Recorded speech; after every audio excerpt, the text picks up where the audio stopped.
To claim the title of most delusional man in gaming is no easy feat, especially with specimen like John Risatiello existing, the former EA greed Goliath who tinkered around with the idea of charging players for reloading their gun. But what if I told you he is no longer the most delusional man in gaming?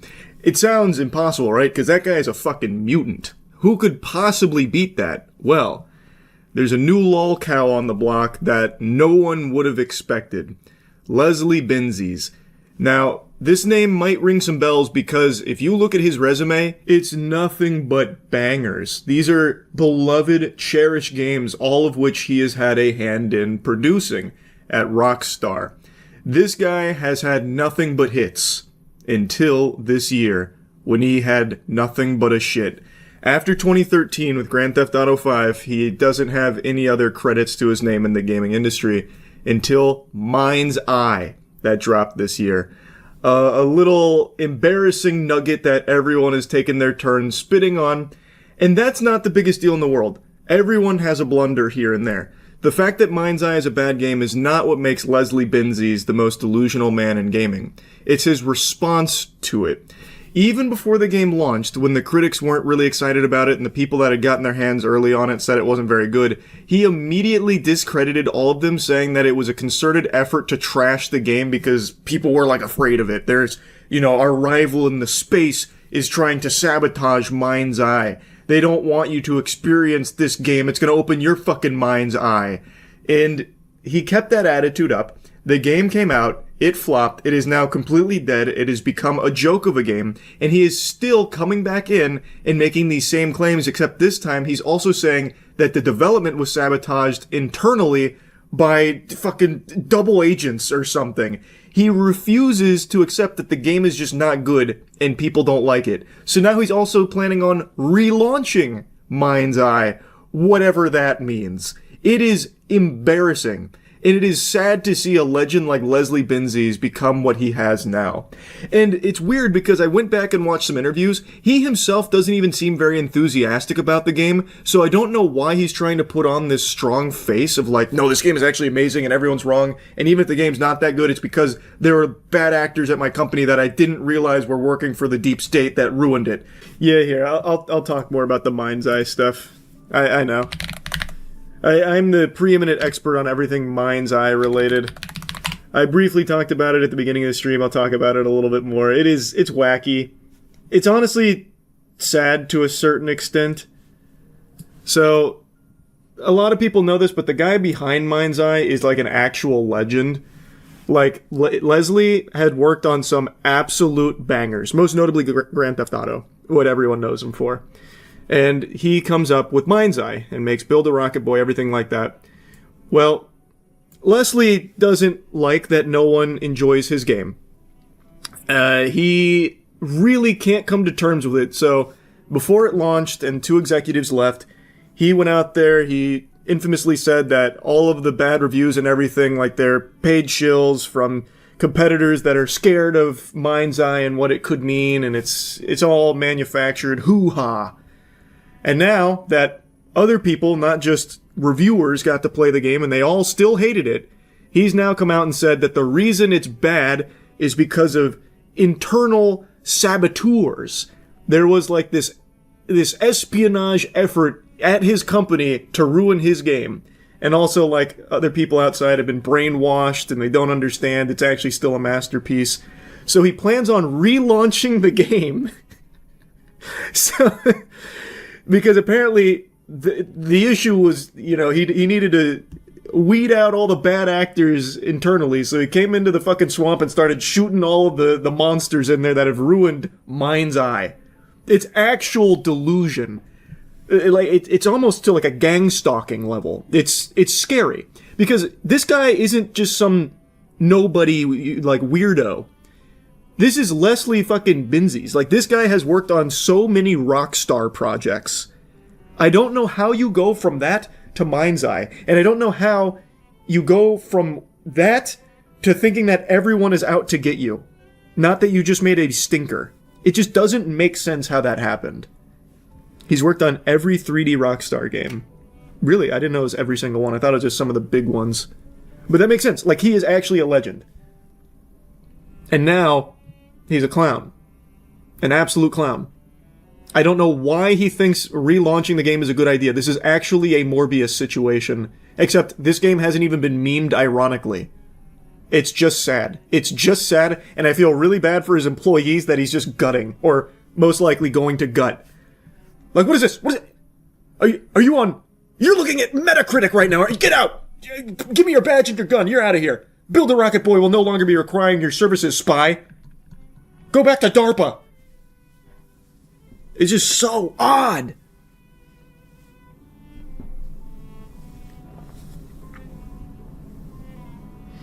Are we going to play it again? I will 150,000% not be playing the relaunch. No fucking way. No. No sirree.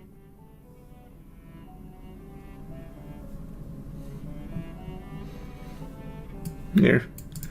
Menzies reportedly went on to tell staff via video call that the game's disastrous launch was due to internal and external saboteurs. It's unclear who he believes sabotaged development of Mind's-Eye, but it's not the first type of comment to come out of the Build a Rocket Boy executive's mouth, and then this is him talking about the concerted effort to ruin it before it got off the ground and sprouted its wings. I did, however, see something interesting, not delusional. The guy who plays the lead, he actually came forward and he's like, man, it really sucks that this game's bad. He gave an interview where he's like, man, the game's just kind of a mess. You hate to see it. So, like, even... I mean, I'm assuming Leslie has now labeled that guy a traitor, and he's going to try him for treason or something, but, like, anyone who plays the game, anyone who's seen the game can tell you it's just not a good game. And for some reason, Leslie can't wrestle with that. He can't come to terms with that. He's blaming everybody and everything else, literally creating his own boogeyman. It's, I don't know, it sucks to see. Like, it actually sucks to see. I do think the guy who played the lead is a talented guy. I agree with that. I feel bad for him. Like, he is not a bad actor. Like, he is pretty solid. They promised wheels that spin. Yeah. Well, that was one of the saboteurs. The reason the wheels don't spin is because the guy responsible for making them spin, he was working on Rockstar's payroll in order to ruin it.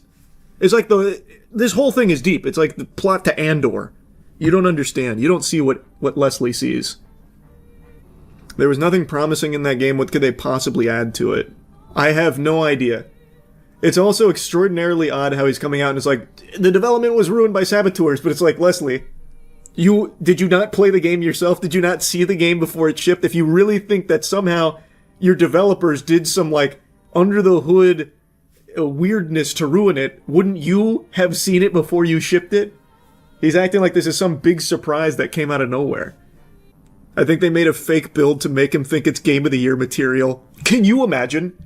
Like, they trapped Leslie in a Genjutsu at the Build a Rocket Boy headquarters,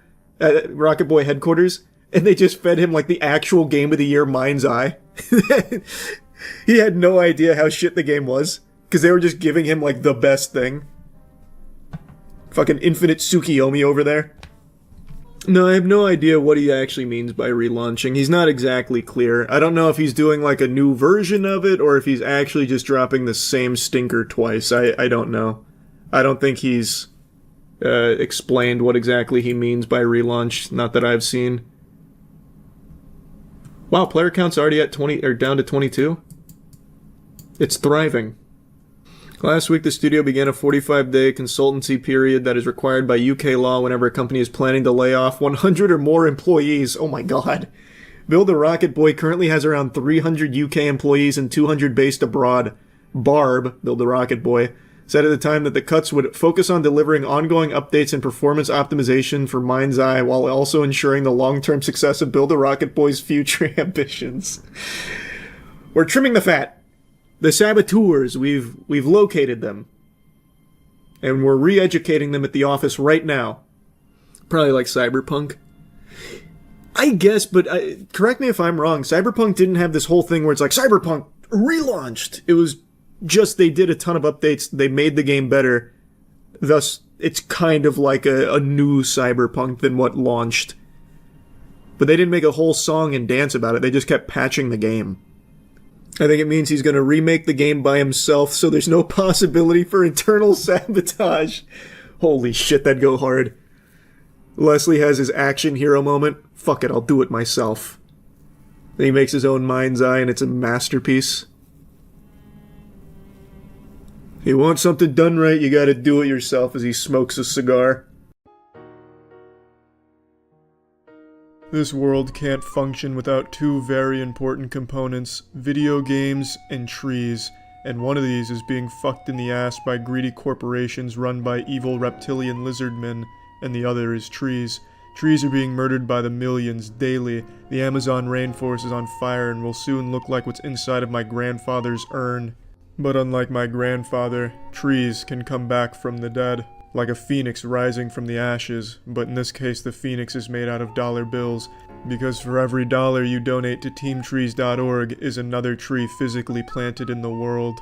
We've conditioned trees not to trust humans. We haven't been kind to them. We pee on them when there's no bathrooms available. We piss on them even just for fun. We chop them down. We burn them. We bastardize them. We make paper out of them, and on that paper we draw naked, big-tittied anime women hentai. If trees could talk, they would tell us that they fucking hate our species. And really not even just humans, even God has a vendetta against trees, striking them down with lightning.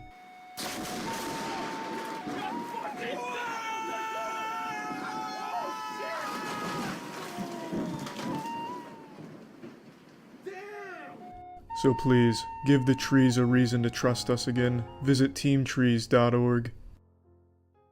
Yeah, so I'm sure you've noticed if you're on YouTube at all today that it's looking like fucking YouTube Rewind right now with all of these creators coming together. MrBeast has organized a giant list of YouTubers to come together and make videos today talking about trees, their importance, and also the fundraiser to raise $20 million, which would equal 20 million physical trees planted in the world. I think it's an absolutely great idea. I think it's something entirely positive, and I'm really just super happy about the whole thing and excited to be a part of it. Now, obviously, no one thinks this is going to just immediately solve climate change. Like the second the 20 millionth tree is planted, all of a sudden the air is going to taste like candy bars, and every breath we take is going to smell like roses, unicorns, and pussy. But it is a step in the right direction and a statement saying, you know, we as a community care about making some type of positive difference or setting an example in a positive way. Because usually when anything involving YouTube or YouTubers is in the news, it's either about some type of sexual scandal, you know, butthole pictures leaked, or some real degenerate shit on the platform. That's kind of what YouTube gets known for in the mainstream media. But for something like this, there's really no other way of looking at it other than just a giant community effort to get together and do something nice for the whole world. And I think that's especially important these days because most of this, you know, good stuff is in the form of tweets and spreading awareness, which is important, but when you stop there and don't do any actual action, it's kind of like a worthless little wet fart, you know? You'll see these tweets pop up like, there's a homeless man sitting outside my house looking like he's on the verge of death from starvation, retweet to spread awareness, thoughts and prayers. And it stops there. The person doesn't actually go get them food. No one goes and gets them food. They're not really solving the problem. They're just kind of talking about it. Whereas MrBeast got this whole group together to actually put money into it, to actually put physical trees in the ground to actually combat the problem that people have been talking about and spreading awareness about. And I think that's an extremely important component. Yes, spreading awareness is always a good thing when there's something wrong, but if no action gets taken to work towards what you were getting awareness for, it's kind of worthless. And in this case, I'm extremely excited to see where it goes if 20 million gets reached. I'm just really optimistic and just thankful that MrBeast put something together like this, because this is the kind of shit I really like.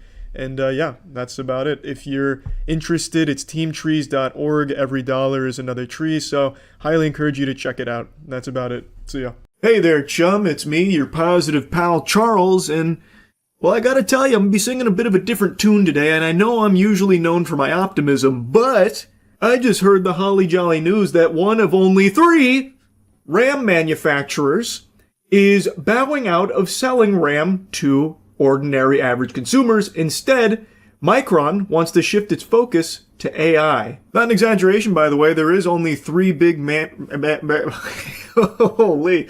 I'm porky pigging, I'm so upset. There is only 3 big RAM manufacturers out there, and Micron, crucial, they are now just bending over and taking the AI dick in the butt, and is instead just giving the big double middle finger to all ordinary consumers out there, which will obviously drive the price for RAM even higher. In an announcement on Wednesday, Micron says it's winding down its consumer-focused business and will improve supply and support for our larger strategic customers in faster-growing segments, aka AI companies. So, every Joe Schmo out there, I hope you're ready to start Googling how to download more RAM again like it's 2005, because it's about to get confusing with these prices. It's going to be bad.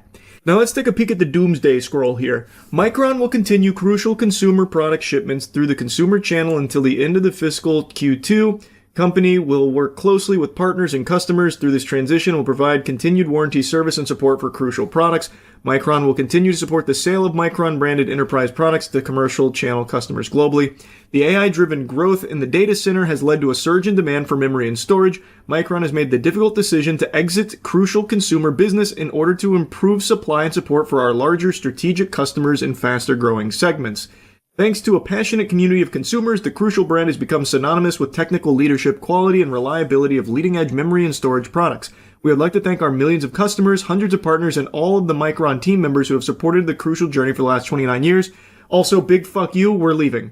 Thanks for making us all this money and making us a very attractive target for AI companies so we can suckle their fucking titties, and now you can suck our entire asshole. Bye, nerds. That part was ad-lib. That didn't come directly from the chief of business officer at Micron, but that's basically what he's saying. This decision reflects Micron's commitment to its ongoing portfolio transformation and the resulting alignment of its business to secular, profitable growth vectors in memory and storage.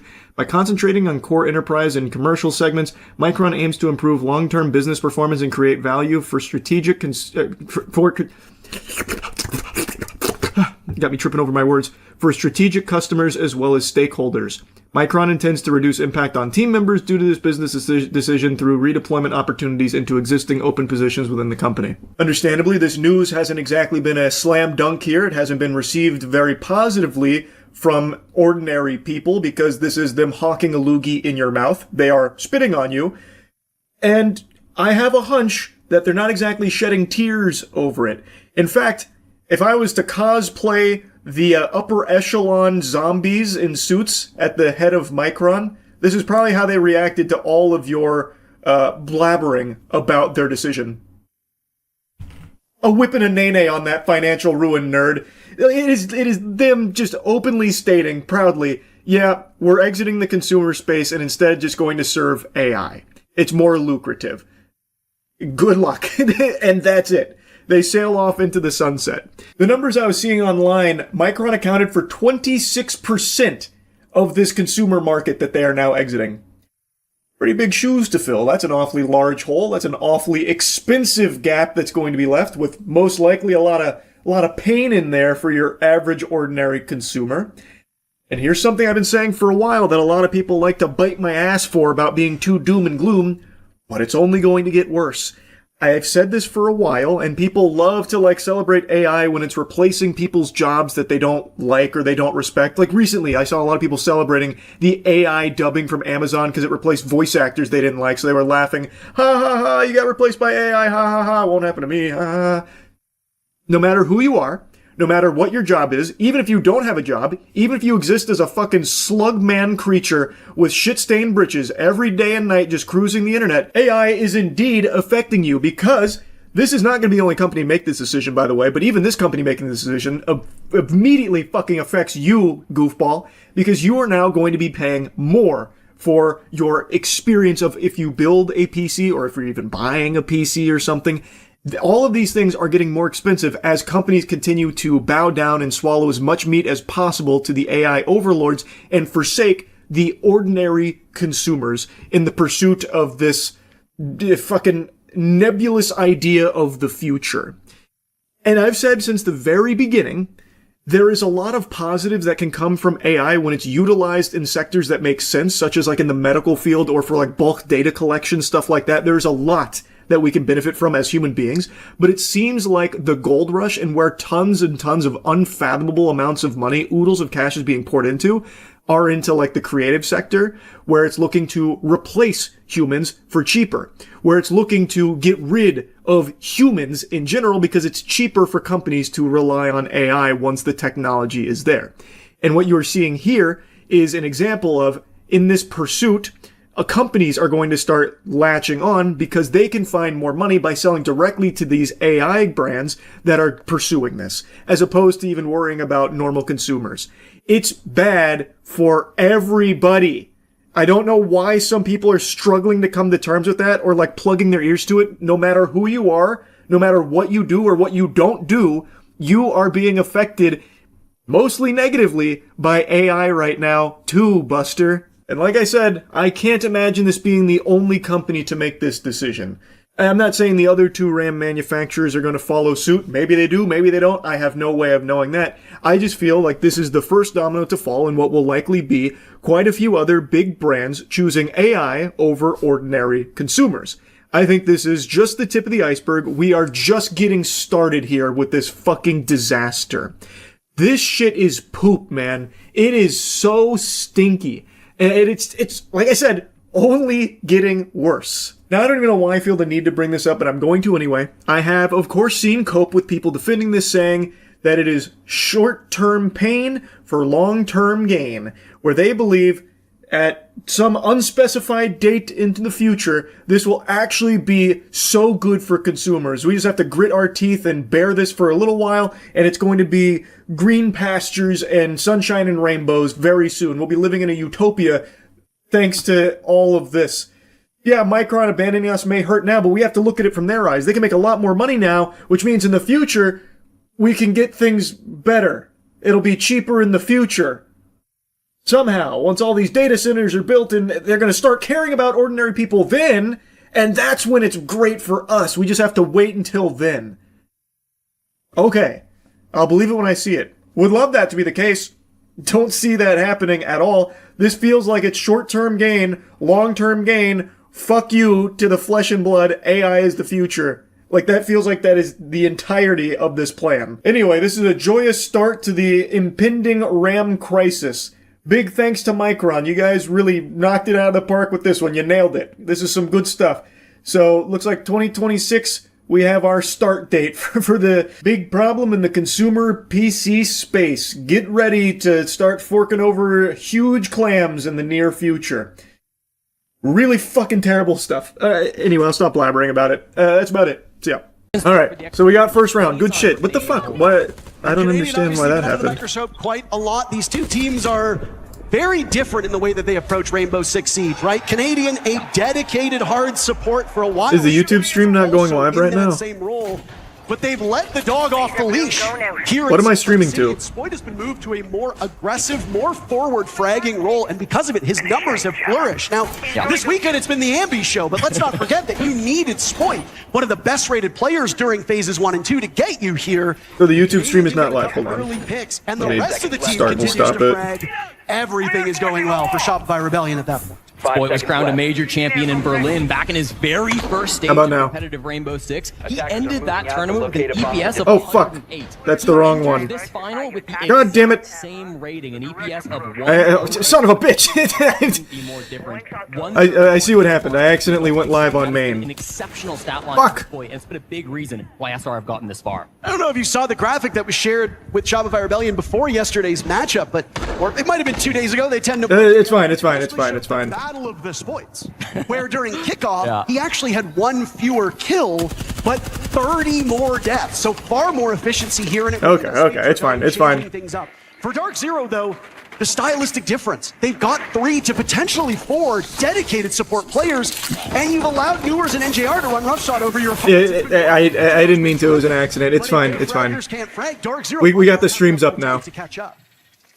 Okay. Thank you for the raid, Alois. That was a lot of fun. Let's do it again. Let's do it again sometime. I really enjoyed that. Good information to start things off. Okay. There's a heavy roamer. Okay. All right. Of course, the primary roamer, the primary entry on Dark Zero. He's going to be the first one who likely comes into contact with this roam clear from SR. They don't have to flow through this whole map. We see teams so pretty direct just through cafeteria at times, but it does look like the Rebellion want to clear out some of these roamers before they go for their executes. Newer's a little bit solo here at the top of Fish Stairs. So we got round 1. Let's keep that good shit coming. Time and gain some valuable information. If you watch the reveal panel that went on right before this, say goodbye to the Dokkaebi you know and love. She is seeing some changes, so the last real window before somebody lifts that Dokkaebi. Yeah, Rebellion is my team. Sitting between That's these us. two teams. It's our squad. It's been a good run for that Korean operator, but a new look is never a bad thing. 5v5, they really haven't actually committed to this roam clear, Parker. They're okay with there still being some defenders up above. They can maybe try to sneak a plant in under some smokes or some other utility. Spoit inside a cafeteria. There's a player just on the other side of this wall. I believe that's Fault's close on the window. If Spoit's not ready for this could be a massive blunder, but he repositions. Yep, this is grand finals, baby. Still have the pulse, though, but in a different player's arms. That's Kino now upstairs, gaining a ton of information here. Logic bombs will go off. So Kino will be known for the time being. Second round in a row. Dark0 will strike first. Newers takes it. Nice, Ambi. Fuck yes. God, I love Ambi. Thank you, Ambi. Surf, nice. Rexen, very nice. It's Kino and Newers now in. Ambi, let's fucking go. Oh my god. Woo! Yes, clean, clean, clean. Once again, Parker, we haven't seen the primary site for most teams up on the top floor, but down in the basement, SR, they take their time with that push. They again lose the opening pick. Early attack coming from DZ. You guys hear me? Yep. Go back to supply. We're gonna fight to see us stop. Don't give them. Oh god, good work. We're fragging. As we can, but I'm sick of doing this. We're just giving them space and let them take our ass. Fight them on So supply. if they side ISO, what's our plan? Go flow down and fight them on it. Alright. And then especially like before they even do it, like when they are clearing off that, I want to get more aggressive in the mid around here. Like don't let them just poke around for free and keep poking around and going to what they want to do. Yeah. Start looking for early kills. Yeah. Start looking for the early kills. The micers and these guys. Try to break their own boarding source for them. Heard. Let's go supply base then. After that, kind of read it as seeing how supply goes. I think you go back to basement. You could also maybe go to like fucking and/or kitchen. Just whichever one you want after. Heard. I don't know if I'm playing Lego Batman or not yet. Striker. We'll see. Supply base, sure. I'm what? Supply base, you go Azami. You run the mirror book? Coach Callout not mincing words in that tack timeout. A little frustrated, even just 2 rounds deep into the series, but wants to cut out some of the crap, right? Banning out that Ram is a possibility for them if they don't want to deal with that vert pressure that SR have been playing so well, but really just needs to get the team back on track here. Down 2-0 on the defense for Nighthaven Labs, even though this is SR's home. All right. As a team, you can't be happy Cooking like that. No, not at all. Very disappointed dad vibes. Yeah. I felt like I was ashamed. I feel like I wasn't pulling my weight there. And just a small note, we are a community, and of course this is a match that is celebrating Dark0 and the Rebellion, but I don't know if any of you saw Fabian welcoming a child to the world over the last week. We just want to wish congratulations to Fabian. He is a new father. Oh, that's sweet. Yeah, you can cheer for Fabian. 5 seconds to go. If there's anybody who knows what it's like to be fathered by Fabian, it's Canadian. That is true. Attackers are heading out. Bit of a history there, but no, of course, we're oh so happy for the coach of M80, Fabian, a huge moment in his life. Kino obviously used to call Fabian dad as well when Kino was on that M80 roster, and we wish obviously him and his partner the best. I obviously don't have children. I have a cat. It's nowhere near the same. Let's keep it rolling. Let's keep it rolling. I know it must be pretty proud moment, but also pretty stressful. So let's get back into this though. Timeout taken and a pretty swift way into warehouse for Rebellion as they open that up. One thing, Jesse, that I've been noticing is the Rebellion have been exceptional with their drone work. This is something that was very evident in round number 1. It has carried on here now, and I don't know if we're going to see any changes from Dark0 to deal with this. They do have a mute, but I mean, sometimes that's just not enough. Well, clearly, it's a completely different setup coming through from Dark0. They're playing the same bomb site as round number 1. All right. 3 rounds deep, and we have not been to the top floor of Nighthaven Lab. That's very unusual, but clearly DZ have a game plan with this. There's that Ram potentially going to get banned after round 3, already being used by Ambi, hunting for an angle. Oh. So close. NJR, but not the head, so it's not good enough. Tagged him a bit. That's good. That's, we can use biblical terms. That's well, I guess David won, so that's David versus David. Okay. Fighting to see. He saw it. He saw it. Let's go spoil it. And Ambi is the showdown that so many of us have wanted for much of this event, and right now Ambi is winning it quite handily. 3-0, the good start for the youngster, and he's actually in position to break the major kill record, Jesse. Oh. Coming out from Newers there. Also a fantastic aggressive player from Damn, so close, so close. this event. He's Now super the low. Coming out though, they realize they need to get this top floor control. It's been a little bit too long, Parker, and they're not happy with the 5v5, so in comes the cavalry. Bit of trepidation from Ambi as he Come now on. vaults on over. Logic bomb goes off. Rebellion looking to capitalize off this. You saw him? Nice. There you go, Rexon. There you go, Ambi. Really not this round. Ambi and Rexon strike for 2. That gives There you go, Spoit. opening Spoit's on the board as well. Everybody firing on all cylinders. There you go, On Surf. the board, give it to Canadian, and it's a team ace. He does get the defuse kit down. Dark Zero left just up to Fultz, who's come up empty-handed more than we can count. There goes Spoit. No flawless. Well, we know where he is. for the We know where he Rebellion, is. but everything else is working in their favor. The Ram, a hindrance for them, still hurting them in the post plan as time runs down. Fultz, what do you do in this? Nice, Ambi. Nice. Let's fucking go. Jesse, I did say Ambi is in striking distance of Uzis' major kill record. Yeah, that's exactly right, Parker. After this Sorry, phenomenal start, you're right, Solotov. Easy to get them mixed up. Of course, played on the same team for so long, but really, this has been domination from SR, and you're right. Ambi now leading the kills, 5-0 here on this first map. That brings him up to 170 total across this event. The record 203 set by Solotov at the Copenhagen Major. So there's definitely still a bit of a gap. And if this game continues the way that it has been, if we get a quick 3-0 for SR, there might not be time for it. But it's only a matter of time before DZ. Woo! Great fucking start from the boys, man. Holy. Despite not getting the opening pick. How often do you hear broadcasters talk about the conversion rate of those entries? It's been a big talking point for these teams, specifically for Dark Zero, who have been the best conversion team of the entire event, winning 82% of rounds where they get that entry. But so far, they've lost 2 openings. They've been traded back really. Oh, yeah. Come on. They always kind of came out of that early game still with a lead, still with an advantage. So Dark Zero, it's not enough just to get that first kill. They've got to find ways to actually win in the early game and going into those last 60 seconds with some kind Yeah, I'll do Mass Effect for the gaming channel at some point. I got a lot of games on the docket. What was it? It was 7 rounds in a row for SR to send themselves to the grand finals. This will be round 10, technically, in a row going back to yesterday. It's been quite a run for this Rebellion squad. They picked Nighthaven Labs. They presumably will start on the wrong side. The numbers do back that up. DZ has a better attacking win rate on this map, so things will likely get better for Dark Zero when the second half comes in. The Rebellion are good on both sides of this map. Yes, they are a better attacking team, but their defense is nothing to sneeze at either. The main goal for Dark Zero, which might sound very simple, but so far has been very hard, is do not let SR run up the score on you.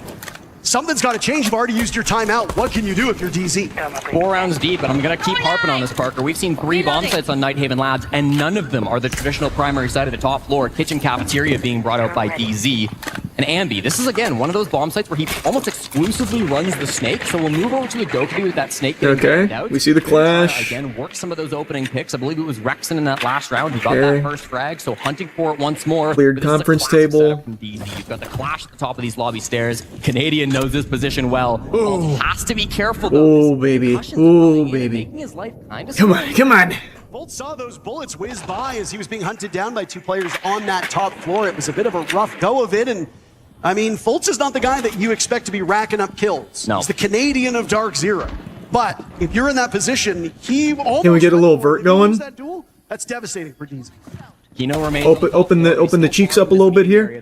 Okay, here we go. Little vert. There's a little vert. Without the Ram, they're finding good opportunities, but no frags yet. 90 seconds deep. And just patrolling these openings, keep a barriers. They keep it. That's all right. Horizontal coverage, but we'll have Oh! to here. Okay. Misinputs. How does Misinput indeed. Blunder. And maybe it speaks to a little bit of nerves with this DZ team. Come on, come on, come on. Yeah, obviously this is a big stage. They've yet to find their first round. They're feeling the pressure early here in Salt Lake City. They've got a couple of opportunities still to pull this one back. Again, Kino waiting on the flank for the perfect moment, but everybody on SR remains alive. They can keep somebody watching that flank, but at the same time they hit the site. Oh, Kino in clutch or kick positions many times, and kick unfortunately has happened on all 3 of them. There goes Andy Canadian as come well. on, come on, Suddenly, come on. Dark Zero striking, I believe like a viper is what people have been saying. NJR and Newers in sunny Ooh, it's all right. Come on, come on, boys, come on, boys. Rebellion are stalling out now with not a lot of time left. Here comes the flash. Nice, bang. good shots. He's tagged up. A bit of damage from the DMR of Surf, but retreats back in towards the site. SR need to get a move on sooner rather than later. Rexen yet to die. Ambi was in that same boat, but the boat sunk. So what can you do when Come on, you're guys. staring Nice. at There you go, these Rexen. numbers? Rexen collected Come on, come on, come on, come on. Spoit dies to NJR. Let's go, Surf. Let's go, Surf. He doesn't know you're there. The Solus of Kino Oh, I upstairs thought he was being pushing hunted out. by Surf. Shotgun in the Oh, corner. yikes. Surf doesn't check it. And suddenly Rexen needs to win a 1v2 Come with on, 10 Rexen. seconds to go. This would be beautiful. This would be beautiful. I don't know how I feel about this one. Oh, yeah, User no going chance. down. NJR and Kino both on utility hops. They will easily find him. Yeah. And there's NJR to get Damn. the third. DZ is finally on the They board. gave us a little gift there with that friendly fire, but then I think we just kind of played a little scared for some reason. That's all right. Come on. Kind of kills coming through. It wasn't the opening frag, technically because of the TK, but I thought NJR was so critical of shutting down the backstab from Ambi early in that round, and then of course ending with the Nitro too. This Team K right on default. Bit of bad luck, bit of nerves, maybe a bit of revenge as well. Tournament in team kills so far in Salt Lake City. He has 2 coming into these grand finals. Nobody else has quite achieved that just yet, so I'm sure it's not intentional, but, you know, it does speak to a little bit of chaos. All right, Rexen's hot. Ambi's hot. Fight through it. They win this round. They're on the board. We gotta get Spoit, Nadian, and Surf cooking. Surf's online though. He just didn't check that corner. He didn't check the angle. Just gotta check that. Team that made the Charlotte Major Finals. NJR winning a major in Charlotte. Fultz, of course, a world champion. Kino winning a major before. This is maybe uncharted territory for Newers and Callout, but if you look on the side of Rebellion, it is very, very different. Even Callout was coaching that Astralis team back in Charlotte, That is right? right. So I almost forgot. there's so much experience across both of these teams, but also so many heartbreaks, so many frustrations over the last couple of years in particular. It's been too long since we've seen an NA team not named M80 or Beast Coast lifting a trophy, finding success, dominating the international opponents that so often NA seems to struggle against. But now Dark Zero and the Rebellion have earned their place here in the Salt Lake City Grand Finals. DZ, desperate to tie this half again. Let's get Spoit online. Let's get him activated. That's bare minimum on the defense. You want to be racking things up, especially up against the Rebellion, who can be so good defending on this map, but they'll have to earn it. They'll have to work for it here, and we'll start on the bottom floor. Storage, excuse me, actually going to be the bomb site here. So the bottom floor presence a little bit cheeky coming out from NJR. A bit deceptive. Bit deceptive, but SRF spotted it out early. They're taking a lot of map control. Top floor, basement, mid floor. They're pressuring all different angles, and it's going to make it difficult for this DZ players to group up. And Newers has to wait out that Lions. Drone it. Oh, we caught him on drone. We caught him on drone. All right, good, good, good. SR assault. We know Newers he's was here. spotted by a drone and is now looking for some safety over. Nice, Ambi. Nice Spoit. There we go. On the side of Rebellion.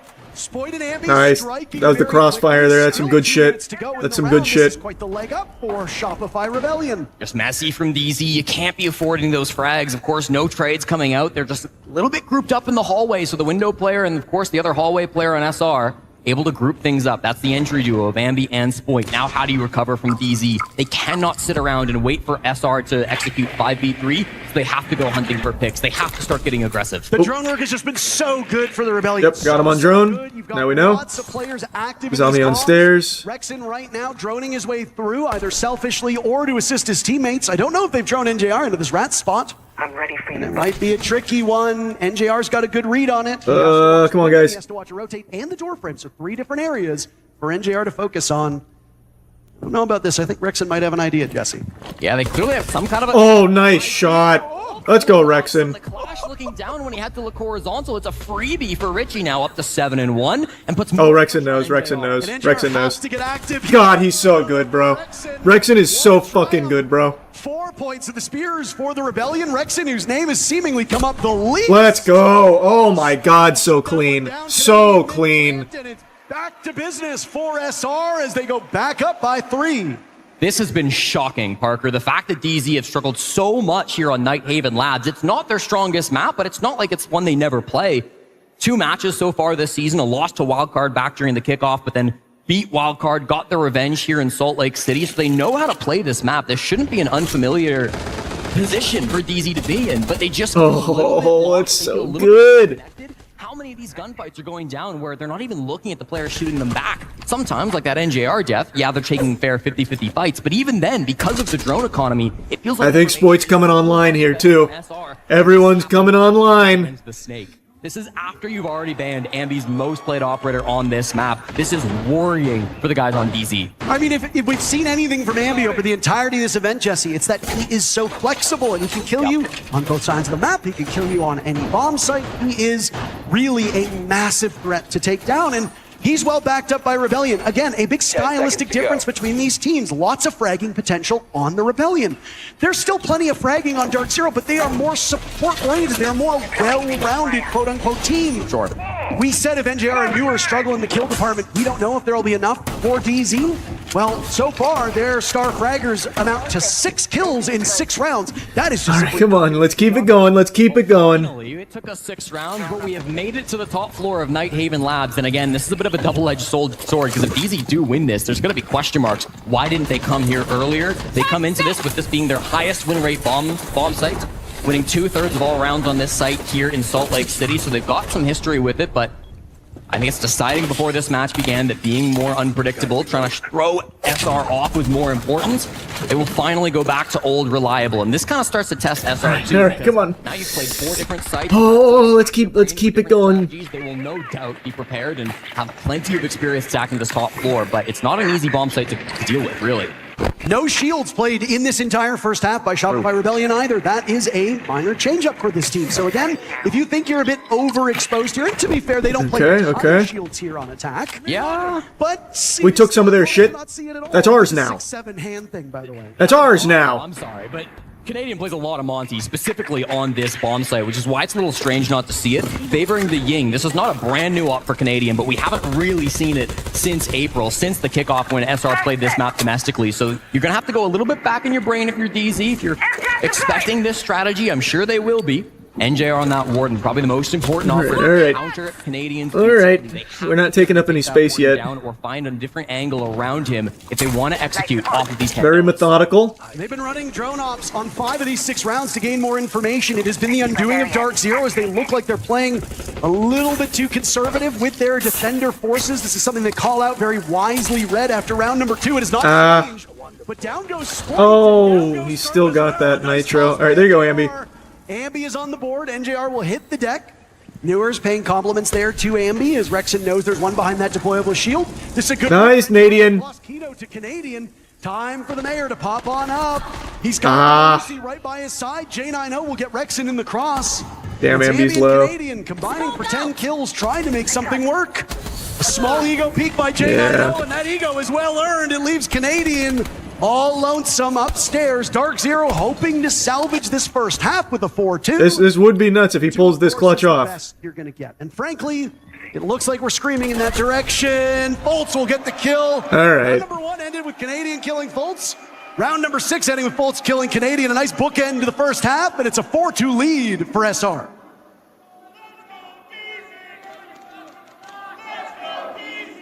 Nah, tell him, Jack. I don't understand what that was. All right. That's still a good half there. All right. Oh, okay. I was confused. I didn't know he was talking. Yeah. On the stack side, Volker, quite frankly, right now I want to start out clearing these meds. I think before shipping anything really cheesy. Let's just keep it more so standard. Like, obviously go on the fly with it, but like, let the fellas walk on a little bit, I think. That's what I'm thinking right here. Start it out. Heard. Yeah. And quite frankly, too, off seeing what they started with right here, I think they prep for us. They're not probably going to do the fucking AIDS bans for the Clash itself, so you don't really need to worry about that, I don't think. If they do, we can do what we talked about, but I don't think they're going to do it. Just keep it pretty standard.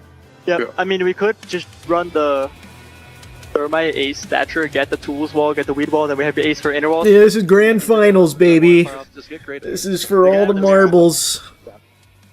These guys, right now as well, you got those 2 rounds, like, I guarantee you they're already starting to think about this map. They were so pumped up to play fucking Nighthaven today. Yeah, we get this Finally first got an one, bro. opportunity. You get this first one, snowball. bro. We just They might snowball it, bro. We Yeah. just snowball it. And if not, use it as a nice little They're warm gonna start up. seeing points like 2 Oh, we got a seconds long day. later. We got a long Guys, log, for basement, they have 2 attacks that we saw. They were both essentially clears. One was just a split, one was a full clear. For this, it's essentially going to be they can bring a shield all right. fish, walk down with him like a sledge. We just Damon's gotta gonna open keep up the wall, our look to cock go on their after. chin. Deimos We were can go doing mud, so but he's Deimos, well so in that he first might half. float We around just in gotta the keep area that in up. General, Yokobi can go lobby or he can go 90 window, okay? So I think the biggest thing to just keep in mind there for basement is it is likely they are going to clear you. The other way they would clear is they flip the shield to lobby with Ace, they'll bring like a striker above, like maybe con side or the hatch. If he opens the wall, that is the guy who would go above, okay? And then Dokebi's going to go fish side. So just be aware of that. For kitchen, they basically do a Hori. They'll bring the ram above. They like to put a Blackbeard or any kind of shield outside the 90 window, so they might double up there and have a shield and like... Cool, calm, and collected. Those are the vibes being given off by Callout in that halftime, Parker, and it really did feel like they were taking this as kind of a unexpected victory. What's your rank in Siege? Gold 1 right now. I play like 2 or 3 games a day, so it takes a while, but we're doing alright.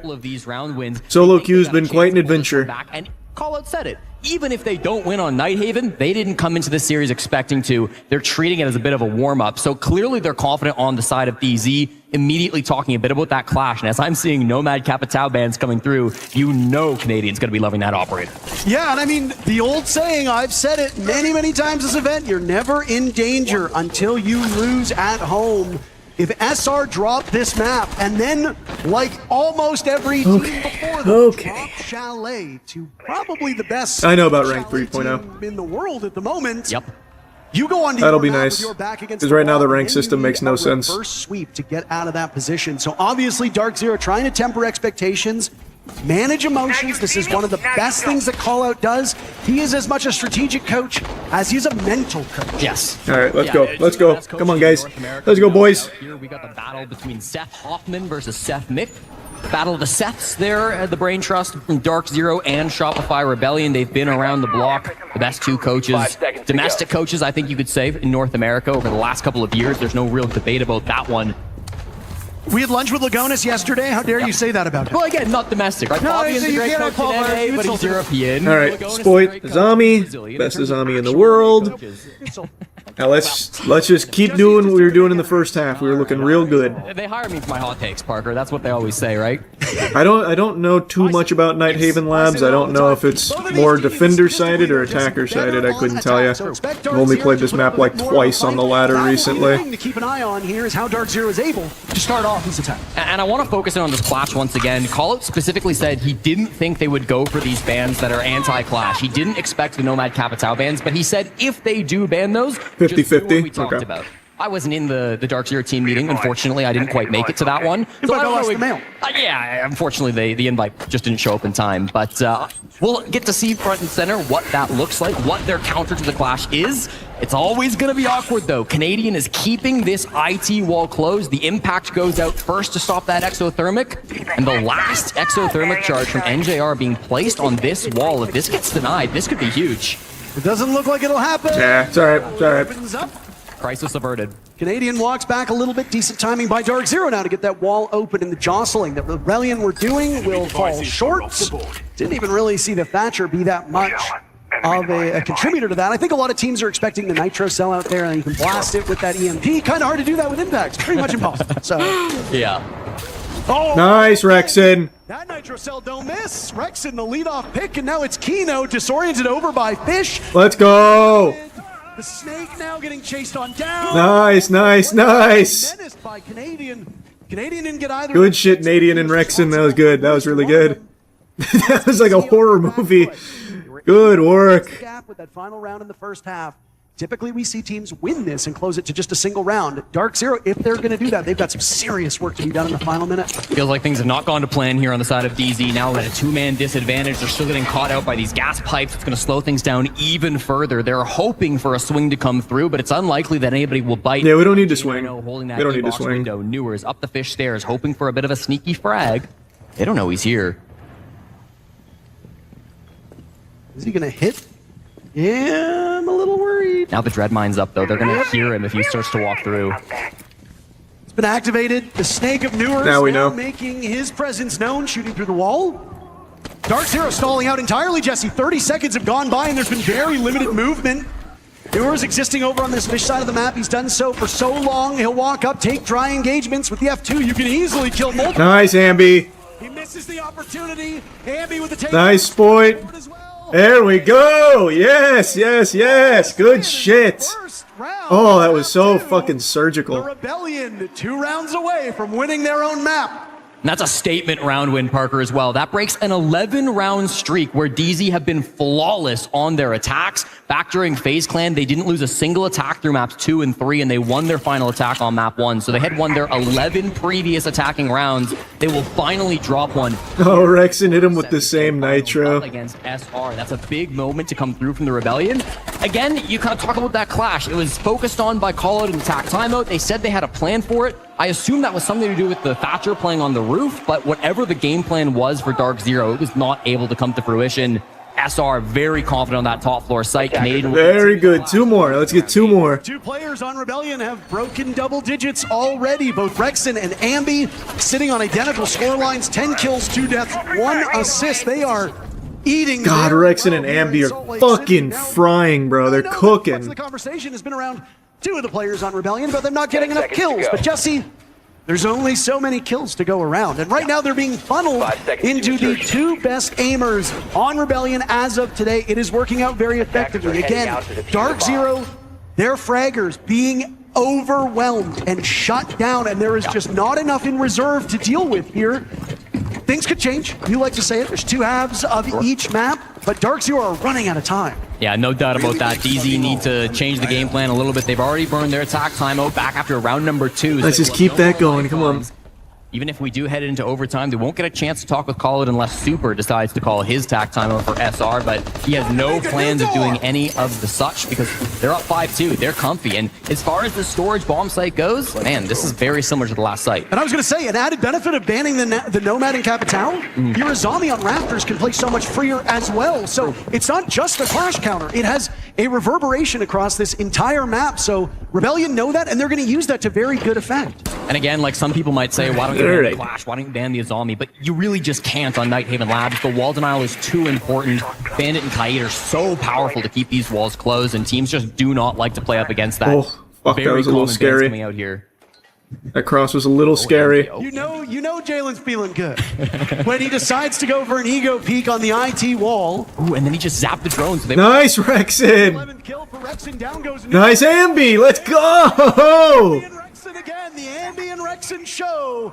We go round and round and round, and again, Dark0 suffering through this. 11 and 11 on the kills, make a wish. It's SR who have been dominating now throughout this map. They are so close to map points. They just need to find 3 more frags, and Canadian will nice, there you go, Surf. Surf with 1 or Aquino, and it's just J90 and False to hold it down. If this continues through this series, this might be a quick one for the Rebellion. DZ not looking like themselves. That's a Hail Mary through the wall. J90 will find Ambi. Could kickstart some offense that DZ is so desperate to find. No. The Clash still on the board. 2 gas canisters in pockets. Fultz taking some damage there, but his position also given away. Dark0, with the exception of that lone pick by J90, is coming. No, watch the cross. Fuck. Oh my god. Able to get Spoit now trapped into the corner. J90 will test his reflexes, expecting follow-up. The jiggle peek with the deagle outs. Spoit doesn't really need to do anything. They can call. Yep, just wait. Yeah, just wait. They're terrified. I mean, it's just Spoit with a deagle, but they don't know what's coming next. Good damage on the Canadian, but not quite enough. Gets knocked back with the can there, but it's not still enough to get the frag. HP low on the side of Rebellion. I mean, he's still got to favor them in this altercation as Dark0 are dragging this one out. They're waiting as nice, Rexon. the hands of the Rebellion. J90's last man standing. 4 targets to find, 4 on the board. That's such good shit. One more here.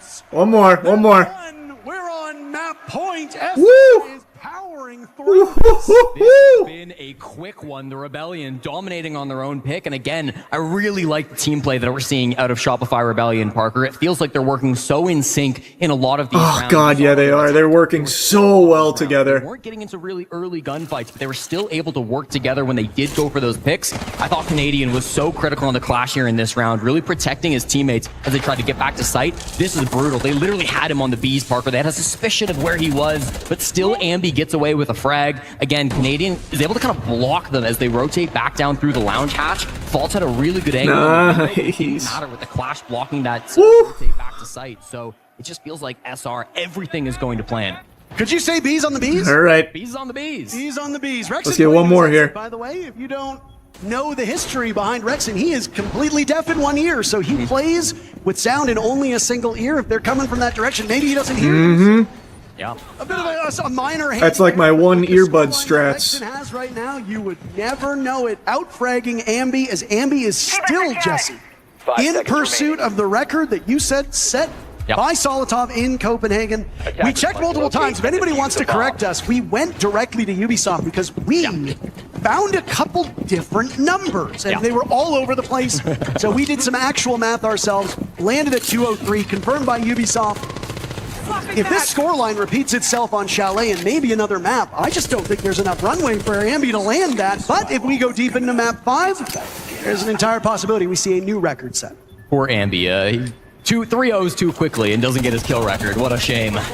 Guys, couldn't we have lost at least one so I could have gotten it? Like, come on. Well, both he and Rexon have been dominant so far through this first map, Parker. Rexon, again, has been incredible. He's been positive or even for the last 8 straight maps. What a consistent player he has been for SR. This whole team has been gelling all weekend long throughout this tournament. They started all the way back in phase 1. They had to fight tooth and nail just to get to the Swiss phase. They had to fight through that as well just to get to the playoffs. And now, after an incredible run, they have the ability to do something magical win their first ever finals as a team. It could be a big moment for them. Basement here, 2 minutes remaining, Parker. All of the roamers have more or less fallen back. I hate to harp on the numbers here for Dark0, but nobody paused. Oh, close. Bolt suffers through an impact that was likely intended for the boogie drone. Yeah, he missed it. It's all right. Damage done, but still something that you have to consider moving forward. NJR holding that diffuse kit. Yeah, we got damage out of it then. Even if Boltz was on low HP, it's not going to be the one planting the case. You don't need to worry about any errant nitro cells impacts, anything along those lines. Kino now asserting himself as he hits one of those proxy alarms. Dark0 up top on the main floor, looking to isolate these roamers from the Rebellion, and so far, they haven't really been able to do that.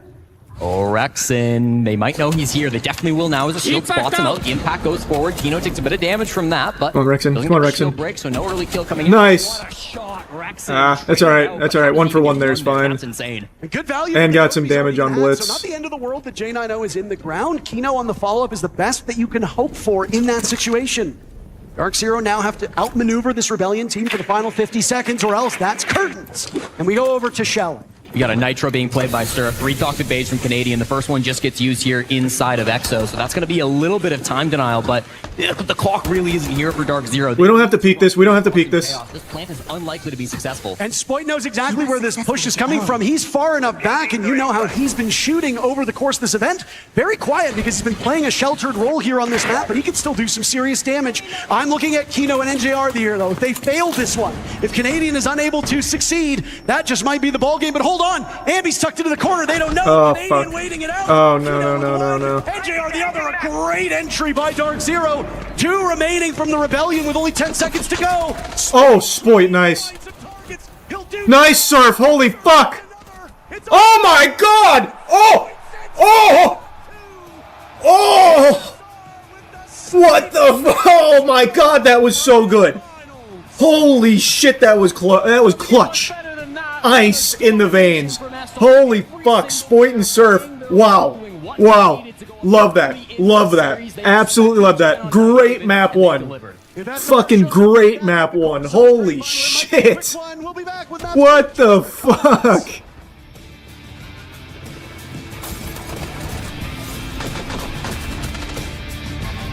Oh my god. Here, congratulations, of course, a huge moment. And all right. With that, we turn our sights to Chalet. Let's keep it going. Boys. For Dark0, Jesse, safe to say if they lose this, they are in serious trouble, and Shopify Rebellion enters up 1-0. Yeah, there's no other way to cut it, Parker. Nighthaven Labs was a statement for the Rebellion. Chalet must be a statement for Dark0 in return. They are 2-0 on this map this season, beating Wildcard and just 7-1ing FaZe Clan yesterday. One of the most dominant matches that we've seen here at the 6 major so far. And for SR, they've got some 7-1 experience as well. Unfortunately, it wasn't quite beating FaZe Clan. It was more like losing to JJ Blast. So different sort of scenarios. Hold on a second, you're talking about Ballsack Nation. This has not been a good map for the Rebellion historically, but they would have known it was coming. They chose not to ban this map for a reason. They will have some strategies prepped to counter Dark0. I mean, when you don't play Consulate, that's going to be your insta-ban. So SR know that Chalet is going to come through. The right call, made by this Dark Zero team. Let's play Chalet early. If we flip a coin on Nighthaven Labs and we win, we are. Why do they always ban Snake? Snake's just such a good intel op, bro. He just gets so much info completely for free, non-punishable. That's why you usually see Snake banned. You see him banned in just pub games too. He's just a really strong op. Some concern for Dark Zero though, Jesse. What are you going to be looking for in these first few rounds? Well, Parker, I want to see some new stuff coming out from DZ. Obviously, they've shown this throughout kickoff. They played it a couple of times. All right, let's keep it going. They've shown it against FaZe Clan as well. They haven't faltered ever really on this map, but they can't just rely on their old strategies. They're going to come through and they're going to start by banning the exact same operators they banned versus FaZe Clan, Snake and the Grim. And I think those are strong bans. There's no doubt about that.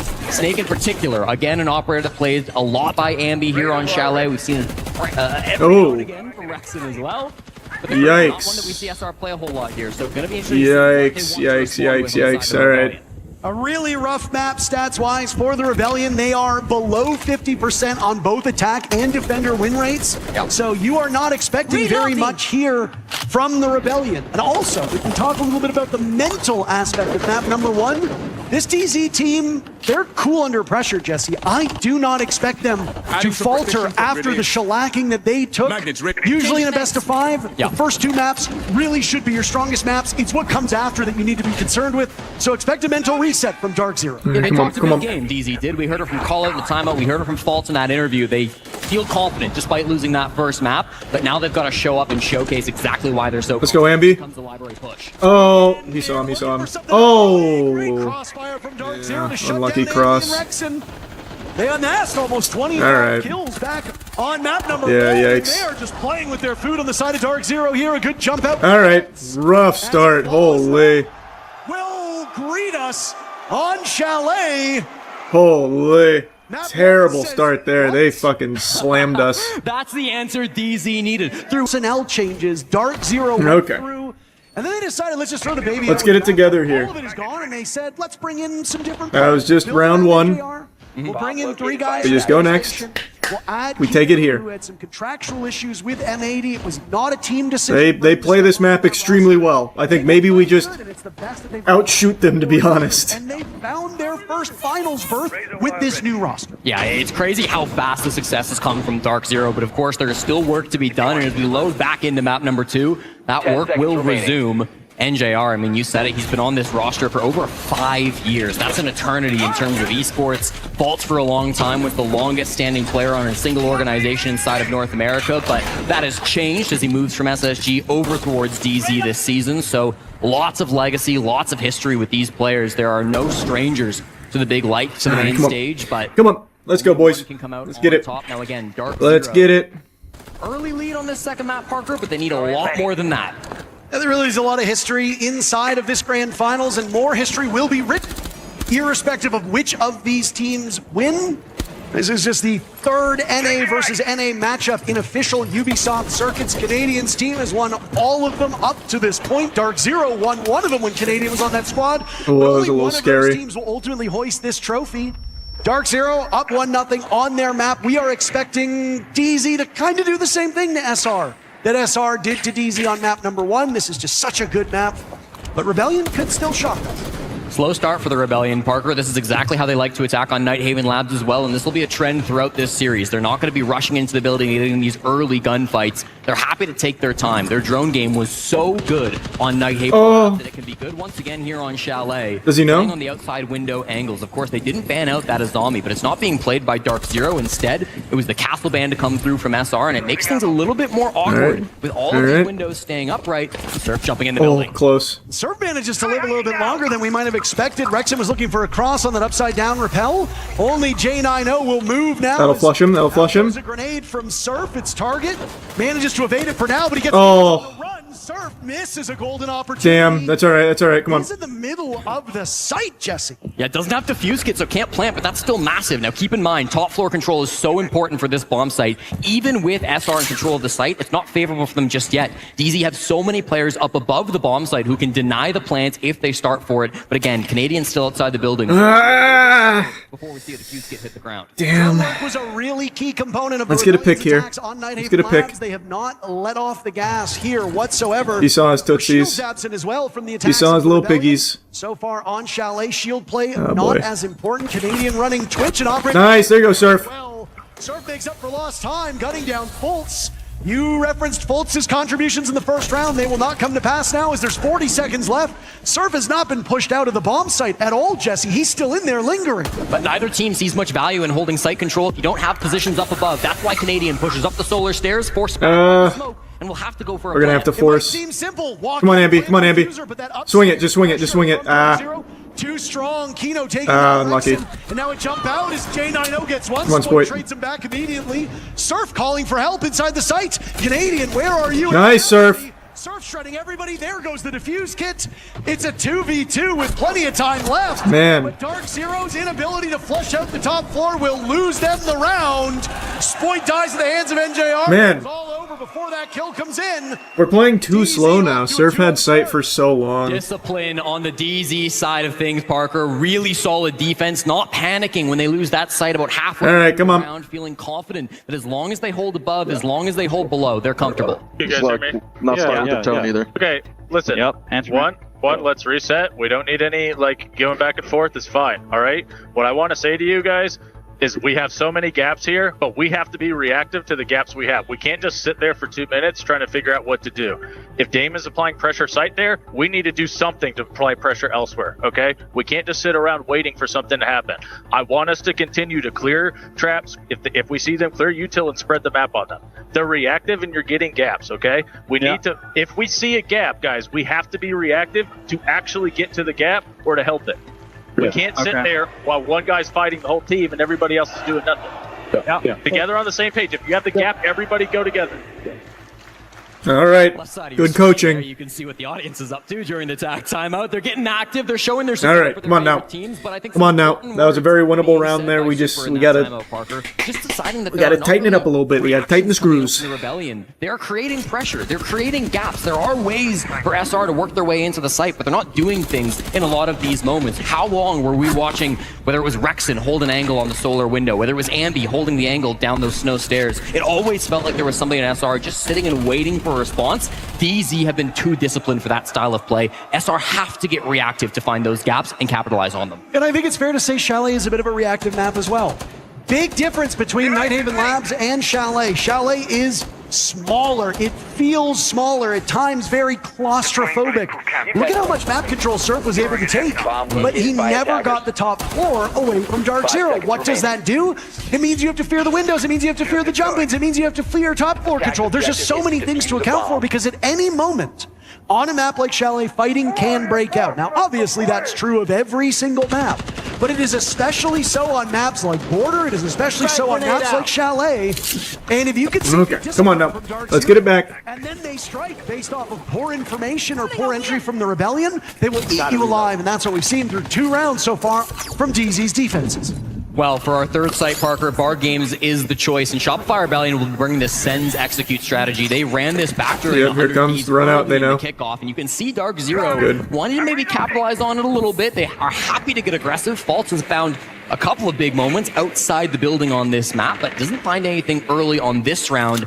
Again, SR, we know exactly what their pushes like to come through. Sometimes they go direct in through the window. When you've got Canadian on the sends, that is an Let's option. get a nice entry here. A nice entry frag would be so big. Just nice This is pick. really early control from the Rebellion. It's not being held by DZ. I mean, maybe they want to pick Yeah, up the pace chef. a little bit and knock this Dark Zero entrenched style of defense off guard. Back onto Twitch they will go. A very incredibly valuable operator. I like that a lot, Rexon. I like that a lot. Even though they traded, it's fine. I still like that. Kino on a beautiful refrag.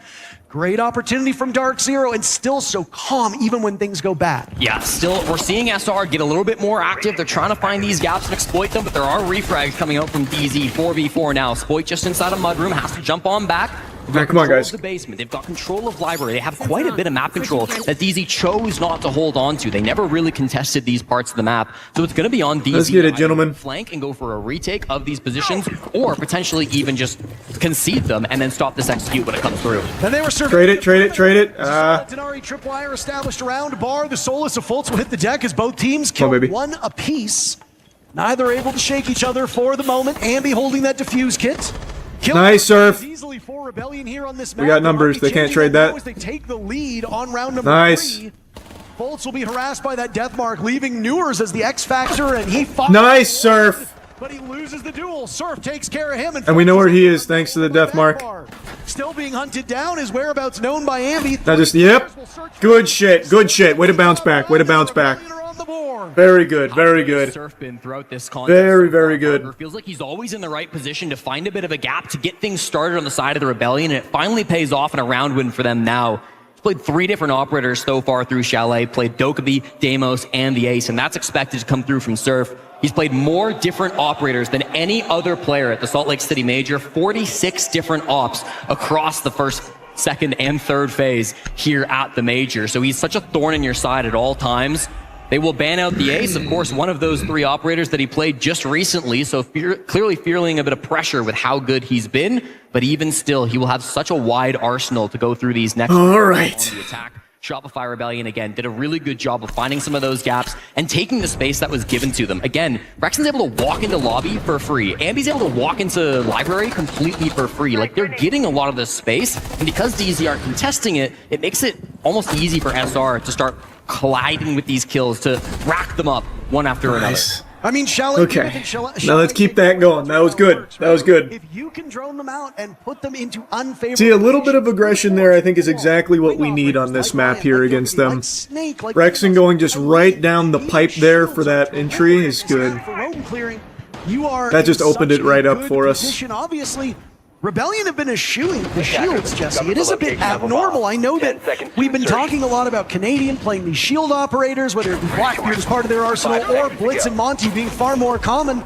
Dark Zero has not needed to bring out a shield ban against SR on either of these maps. Yeah, it's really surprising. Coming into this, 46% of attacking rounds saw Canadian bring a shield, but now through 2 maps, he's only done it once on the attacking side. That was Monty to kick off Chalet, and now as they return to that same bomb site, he won't even look to repeat. He's going to be jumping right onto the Ying, so it's clear that SR are not so reliant on Canadian playing those shields. He's still, again, maybe not the biggest contributor in the frag department, but that's okay. He's able to call, he's able to use this utility and find space for his teammates to get some picks. Well, back to the bomb site that started off this affair, and it was a flawless win for Dark Zero as they patrolled all of the main arteries of this map, especially that top floor. Rebellion were hoping for some early picks, if you recall, looking to carry the momentum that they earned in map number 1. They really do give a onwards. lot of space Obviously around did not site. end up happening. Then it was won flawlessly by DZ. Very little that we saw from DZ that looked bad. And hey, history's repeating itself. J9 and Fultz with the 2 opening picks. They play that site so well. Knocked astride as the 2 tips. All right, maybe Spoit, Surf, Nadian pull off a little miracle here. In the ground. Yeah, so good. Again, this used to be a support duo back on SSG, Fultz and J9O, but they've played a much more active role since combining their forces with NJR and Kino, and it's really been paying off. These guys have incredible gun skill, and especially when they're playing together, that chemistry that's been established over years of playing on SSG has been so big for them. Yikes. Everybody getting active. Oh, well. All right. It's all right. Come on. Just go next. DZ just have 2 more to find, and they will go right back to the lead that they had prior to the start of round number 3. Spoiling Canadian. Often coupled together. Canadian gunned down by Fultz. Fultz having a sensational game so far. 6 picks for the captain, as it could very well be another. Oh, yikes. A 4K from Fultz to give us a flawless round. Oof.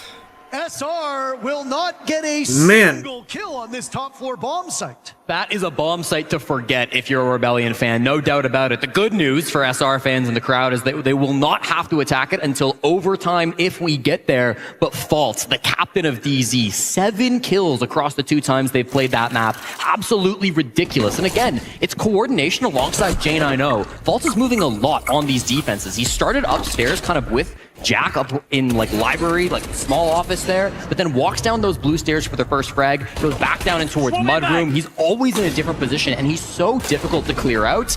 Even that final frag. Okay. Only gets it because J9O is causing Let's some problems. just try and get one more on the board here, and then just really fucking hose them on defense, maybe. That'd be great. It is looking real rough on attack here for us. They really are locking this fucking map down. Have a golden opportunity to actually beat that scoreline if this keeps going. A 7-1 is very much possible because the Rebellion, again, their defender win rate on this map is horrific, Jesse. So, if you this doesn't seem like it's our map. I really think what we should just be looking to do, knowing that this is their map, like they are fucking specialists here, and we are not good at this map, I genuinely think we should just be looking to take fights. Aggressively take fights. Powerful, especially on this kitchen bomb site, because you can keep that top wall closed inside of office. Just simplify it. Closed inside of fireplace as well. Like, there's a lot of good places for those claws. Expecting a bit of a different defense, Dark Zero will not oblige. They bring much a similar lineup as they did previously, with Newers lurking around that mid floor, going for a bit of a cheeky play. And that's actually kind of what we're doing right now. See? That shield down goes Fultz, but they trade it so well. Surf dies elsewhere. Twitch drone off the board. Could be. Come on, Rexon. Come on, Rexon. Nice, Rexon. Very playable. Very playable. He's gonna. Yep. He's gonna. Nope. No. No. Oh, we're fine. Advantage for Rebellion now. I thought he was gonna try and swing it. Very early on, we still have yet to hit the 1 minute mark. A strangely aggressive swing from NJR. You don't see him making risks like that too often, but he does get hard punished there on the top floor by Rexon with the DMR. So okay. Counter that pressure from SR. Nice. This is a bomb He's tagged up. Through the first quarter, but they've had a good answer so far. J9O plugging holes. We know he's on stairs. Yep. Canadian now on the hunt, dancing around the Oh, gas. yikes. That's an embarrassing Oh, loss. yikes. That's just. That's Nade lands not in his good. lap. He dances around it. Nadian's getting a little too fast again. Kino's also been able If he had to just get waited, control. we were fine. There goes the other nade, and Kino is still surviving. This is incredible. Oh, what the fuck? Newers there for the assist. Dark Zero is everywhere all at once. A third nade. Nice, Ambi. Will get the follow-up. Finally, Alright, they still take doable. It's Kino still out of this doable. It's still position. doable. Come on, Even come on, after Rex and that time Ambi. waste, SR still have a pretty good number on the clock, Parker. Over 60 seconds still in this round. They can work with this 2v2 lead. Of course, they've got lots of information. The Lion and Deimos coming through. You're out of Lion scans, but even still, you can get some really good insight on these last couple players. It's gonna be fucking Not quite full impossible. top control. J9O is up here, but you've got to be so careful if you're going for a plant. Oh, and he's got the read on it. Jack seeing through those holes down below. This top floor was the I think you just gotta challenge Rebellion it. last time. Surf sat down inside of this bomb site. The previous attempt. They don't have him now. They've got Ambi and Rexon to try to bail themselves out of this position. They were terrific on map number there you one. go, They have Ambi. not shown up the way That's that exactly SR what has I think you needed gotta them. do. There's a fall off for Rexon with 30 seconds to go. That looked like it might have been a mistake. Maybe he wanted the late flank. A double drop on in now as J9O will hit onto that death mark. He'll find himself the mute jammer. Damn it, alright. Off by Newers. Ambi? No, that's gonna be tough, yeah. Alright. Yeah, this map's looking like a wash. Fuck.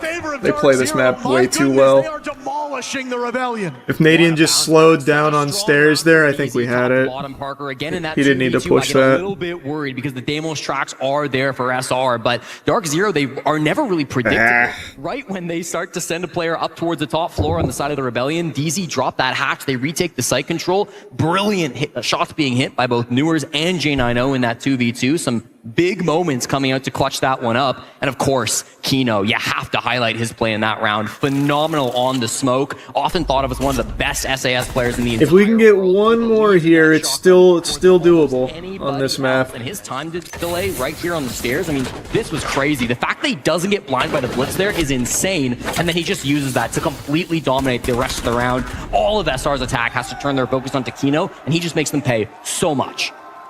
I mean, that is a tough position if you're not coordinating very well on library stairs. I mean, those grenades had no real follow-up other than the blitz, and I mean, that's a good bet, right? You drop an anvil on his head, you've got the blitz there in tow. Usually that's enough. That was not the case. And Kino is able to survive far longer than anybody thought he would. I mean, what Kino did wasn't particularly flashy, and we're not going to really remember that round for kills on his part, but we talk about impact versus his kills. That is a very high. I think that's the right idea, though. I think we just have to play aggressive. Just fucking send it at them and just try and outgun them. They're too good at this map. I think if we just try and take fights, it's our best bet. Win the final round of this first half and hope to stem the bleeding. Only the second round that Canadians played a shield again. We're going to keep tracking that stat. Both times now he has lost, once on the Monty, once on the Blitz. So keep an eye out if he does try to move back over towards that strategy. Is it something that DZ are just too strong at countering so far? That seems like what it is. For now, though, they'll put him on the Ying and they'll start to go once again for this bar game site. It's a similar defense from Dark0. They're again not holding inside. Let's just try and get one more on the board here. Instead, chosen to extend throughout that mid floor. Couple players up in sort of office too. Newers, the main culprit here, 5-1, holding the window as well. Can really Come get on, some boys. cheeky plays, especially Come on, boys. backing him up. Cheeky? Canadian held off the scoreboard so far. He's been in more kill positions than usual, Jesse. He's just not unable, or he's been unable to hit these marks. Oh, boy. My goodness, that's a nasty one. When Newer starts to do stuff like that, you've got to be scared. He certainly has the potential to dominate a game.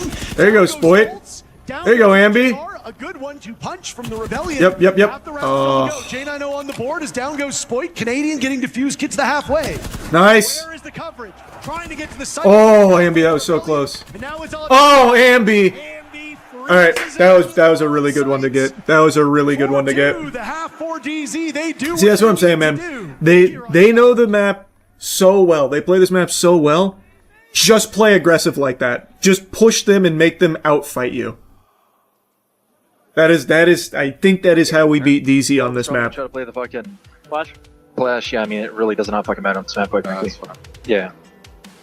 And then for the third ban Bulker, just like if we want to start like increasing the pace and moving on these guys, we can go for a Thorn too. Yeah. I don't think we're gonna need to. And then if it does go back to overtime right there, again, like that, you guys are doing really good the entire deep step, just right there at the very end. As soon as we float away from like the fucking spot, like they just ISO'd us again. We forgot that we banned the ace, like they can't open that sock wall, keep mine. Most people aren't gonna bring fucking EBs for that. Just keep playing it. That part they have to do that, so they Yeah. don't know anything else there. Now we can do a little shally attack though, fellas. Yeah, it's gonna be proper. Oh, that'd be really proper, Junior. If you drone front door, you see there's no traps, another Abinai. A nice display of art. I mean, I'll do it. Nice display of I don't art. think I won't. I don't think you will. Ooh, Nick Jr. on the rock. I'm gonna do it with And then the Master door. Bulker My too. point. Quite frankly as well, like the Master, if you see like a really heavy extension, and maybe they have stuff for the ISO setup, like they're doing like the like a 50 solid scheme where they have like the games area, fire, like dude playing like Ivy side office and like And soul it's going area. to be slant. Kino is always going to be on a shield, so here he'll probably be Monty. For that attack, he looked to go library double. Fultz likes to go games window, and basically they want to just clear over. Deimos is just going to sit under in kitchen while they're clearing, okay? So Deimos will be like kitchen side under, and they're trying to going to go for the clear.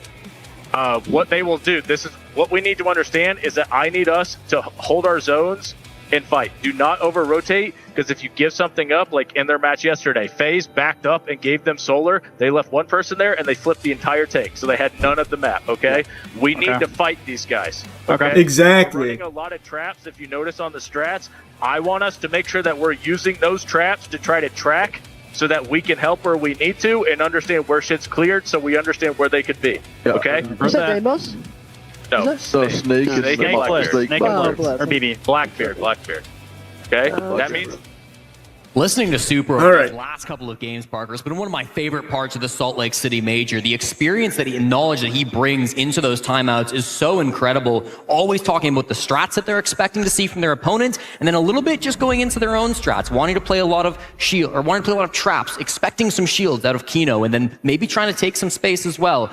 Aware of what happened in that FaZe Clan game earlier for Dark0 as well. So really nice coaching coming out from both players, but particularly Super coming in once more. This guy was pro back in Rainbow Six Vegas, Parker. He dipped his toes Holy into Pro fuck. Siege when he was on Arrow, when he was on Vegas. Rogue. Had to kind of start over in Sonics. I remember casting him back in Challenger League Season 9. He has been really grinding with this team. Finally brought them up to Tier 1, brought them to many different events, swapped over to coach, and now finally stands on a major final stage. Mr. 1.6, as that was his KD for a short period of time. Many Did you see the Vegas map they're adding to Siege? I did not. Himself. Large streamer, but, you know, he's been a little busy lately, not able to co-stream as reliably because he is back in action, and I mean, that hard work has paid off. You can talk about his mechanical 5 ability, seconds but his left. mind for the game has never been questioned. And I mean, you say All right, come on, boys. Come on, boys. This is still very winnable. This is still very As winnable. we always say with good coaches, you can coach a team, but you can't play for all 5 players, and it is really a team affair. Well, we didn't quite get to catch the first couple of bans that Dark Zero were hoping for, but clearly it's been Castle Mira, very similar to what we saw being banned out by SR. They did say after those first 3 rounds, they might want to ban out a Thorn, depending on what SR are playing. Super himself said that our strats have a ton of traps, so that Thorn very likely going to be that ban after round number 9. But for now, it stays open. Spoit will jump on the operator, and the clear will start from Dark Zero. Bomb site over towards Master. It's going to be on that top floor site. You can see clearly Dark Zero wanting to take this library side before anything gets too crazy. And they're very quick to the punch here. 45 seconds chasing down the No. All right, good trade, good trade. That's the blitz down. That's a good trade. Oh, we needed that one, though. Oh, Andy yikes. and Rexon having a tough one. There goes Spoit as well. Yikes. If you read into the numbers and you think Steamrolled. the Rebellion Eek. is underwater on these defensive numbers, All right. you can just go in quickly and overwhelm them. If that was the plan for Dark Zero, it's working out very effectively. Oh, Canadian boy. Yet to find Oh, a kill. boy. He'll have to turn that around. God, they're Dark so Zero scary on this map. Oh, this my easy. God. Oh my God! One of the most dominant rounds so far in this series, and DZ are now 2 away from taking their own map. Yikes. All right. We just go to the next map, I think. It's not something I would wish on my worst enemy, and certainly for SR. For me? Well, yeah, I wouldn't even wish it for you. Thank you. No problem, buddy. 5-2 now on the scoreboard, and it really does look like an explosive execute. You see the difference in pace between Dark Zero and SR. It took Rebellion a long time to get in the building and get those opening picks. You said it, 50 seconds deep, and Kino gets that opening frag then in onto Ambi. At the same time, NJR did a great jump in. He actually vaulted in the mezzanine window with the glass to be able to get a smoke pick onto Rexon halfway through there. So some shenanigans on the glass. DC, a very deep strap book on this map, and they showcase it early on Chalet. I mean, at this point, you do have to wonder if you just mentally move on to the next map. I mean, I'd say just try and get some kills and go next. About map number 1. Hey, I think you just meet them on their push, get a couple kills, and then go next. I think this one's probably cooked here. I think that's the strat. Copium to the SR fans. That round was. I wouldn't even bother trying to play slow or anything. I would just straight up, like exactly what Rexon's doing here. It still beat them. It was still a difficult proposition. But they at least know that what they were expecting is what they're going to get. Just try and meet them on their run-in or something. Like, we just need to get a little something going into the next map. That plan in practice is often very difficult, but they should still know what their plan is through these next couple of rounds. They won't be completely shook by that first defense. What a turnaround it's been from Dark Zero on the kills component as well. They were really struggling on map number 1. Yeah, we ate their lunch map 1. They fucked our butt map 2. This was their pick, so that's expected to happen. I mean, the scoreline should suggest that, but just because you're even in round count doesn't mean the kills are going to be coming your way. This is a rough spot to be in for Rexon, looking to not be the first casualty here in a very critical round for the Rebellion. They flushed him out of this chimney spot. He's now going to have to tuck into the alcove here in Library, as that's where the assault from Dark Zero will come. Logic Bomb's following up on that counter arrow. This is a bit of a rough one right now as Fultz guns down. Rexon hits him with the good night in all chats. Dark Zero got the start that they wanted here on round number 8. What do you do as a response to Rebellion? You've got to find some way to make a play, but you're being flashed out of your current positions. No swing from Spoit. He can sit just inside the mezzanine for now. They haven't really applied that pressure that they're looking to, but the players on Dark Zero are all around this map. They've got Kino inside of Kitchen. They've got Engine. I legit think just play fucking unhinged, man. Just go crazy. One-dimensional push for long. Just fish for some kills, some wacky ones. Still persist. Spoit has taken up spot in that same area Rexon was playing in, a very critical part of this map, but he's punished by J90. DZ hunting SR for sport at this point. A slower round, but Dark Zero looked just as methodical as they did the time before. That calls upon the 3 remaining players from Rebellion with a minute to go to coalesce around this bomb site. Can they do it, Jesse? They've still got 2 toxic babes from Surf. They've got some good plant denial to play around. They really need to get aggressive. That's why you see Canadian all the way over the Newers finds and Damn. the moves aren't paying off, and now it's a 2v5. Yikes. And it's Surf and Canadian yet again. Canadian still searching for that first kill. They will call upon him as well as Surf does double duty. Watching in Freezer as a nade drops in his lap. He just manages to inch away from it as the toxic gas goes out. Canadian outdueled, and there. Oh, wow. Yeah. Flawless round as Dark Zero Yeah. moves to map points. They're too good on that map. They're too good on that map. From the team in purple. Just straight up too good on there.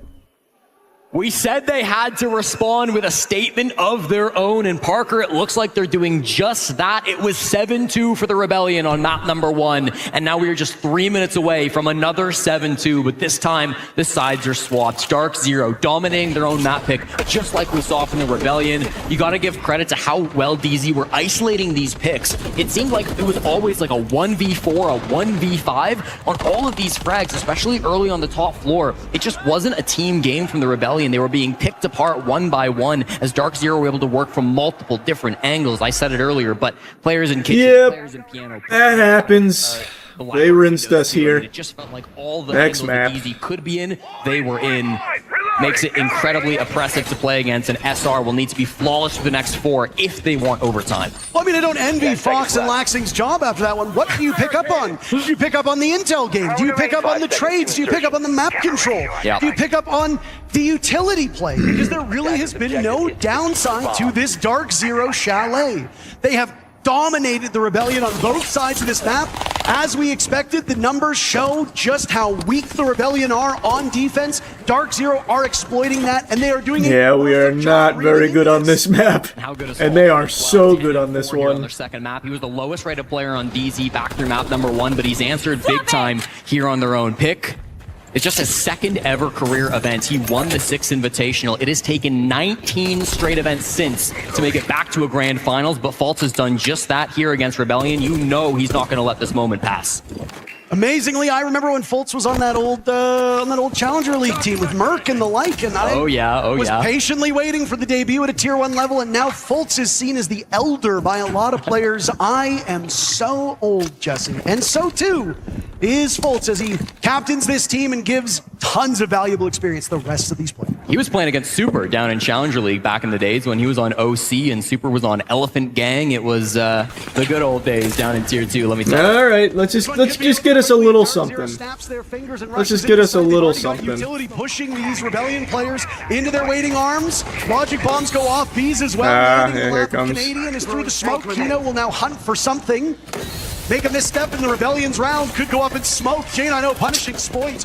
Nobody on the Rebellion able to put up much of a fight on this second half at all. Halfway point, Oh, still yikes. damage being done. There goes Surf. Oh. Taking serious damage.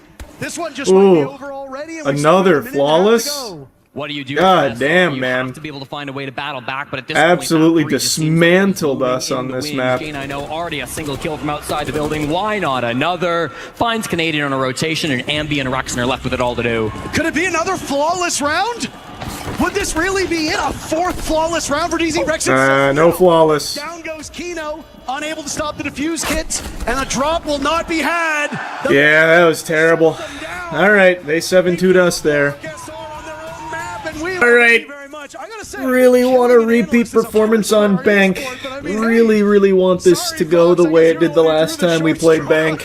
That's honestly on me. I thought I'd give a call, say, hey guys, your analyst segment's doing great. I guess it popped up the Doke thing. It wasn't meant to be such an explosive call. My Korean's a little bit rusty, but isn't Dogobi something about an imp? Jesse, you are a little impish as a human being, so I mean, it does make an awful lot of sense.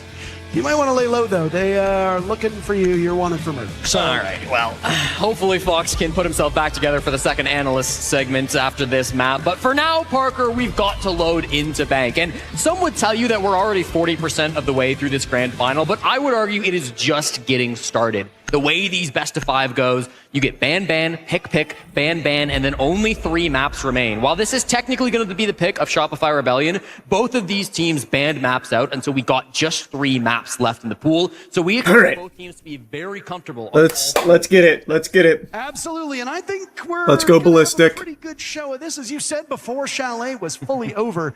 It's a best of 3 now. The advantages are gone. It just comes down to map pool. So buckle up. Sit tight, go maybe get some beverages. It's Salt Lake, get a little thirsty. Salt probably doesn't help. Make Get sure some soda. grab some soda.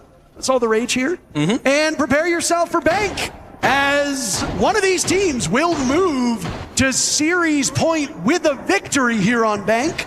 And then it really just comes down to, does that same team carry Cafe for a 3-1 victory? And Parker, it's not every day you see a Tachanka ban in Rainbow Six Siege, but that is respect being shown to one man and one man only. NJR is without a doubt the best Tachanka player in the world. It's his most played defensive operator here in the Salt Lake City Major. Let's go. 64% Let's hop back in the driver's seat. when playing that operator. Let's start He is fucking so good when it comes to granny shifting fire. and double clutching on him. Say, let's just get rid of it. We'd rather deal with him on the smoke. He'll be playing a very similar position, starting in the elevators and then backing off to play the site with those toxic babes to waste some time. But keep an eye on NJR. Let's just get up on those cheeks and Losing that LNG and losing that give him some of that. This is a massive map. There will be lots of isolated engagements occurring on Has this always been here? I don't think so. of these bomb sites. Last time I played Bank, this little area did not exist. Where we are looking right now for round number 1. Expect there to be quite a bit of pugilism as these teams will come to blows. One of the things that really benefited Shopify Rebellion back in round number 1 was their drone work. That will be maybe it did. more important. I just haven't played this map in a long time. Capable of Holy using intel fuck. correctly. They will be at a disadvantage. And dare I say it, Jesse, the team that uses intel best probably will be the team that ends up winning this map.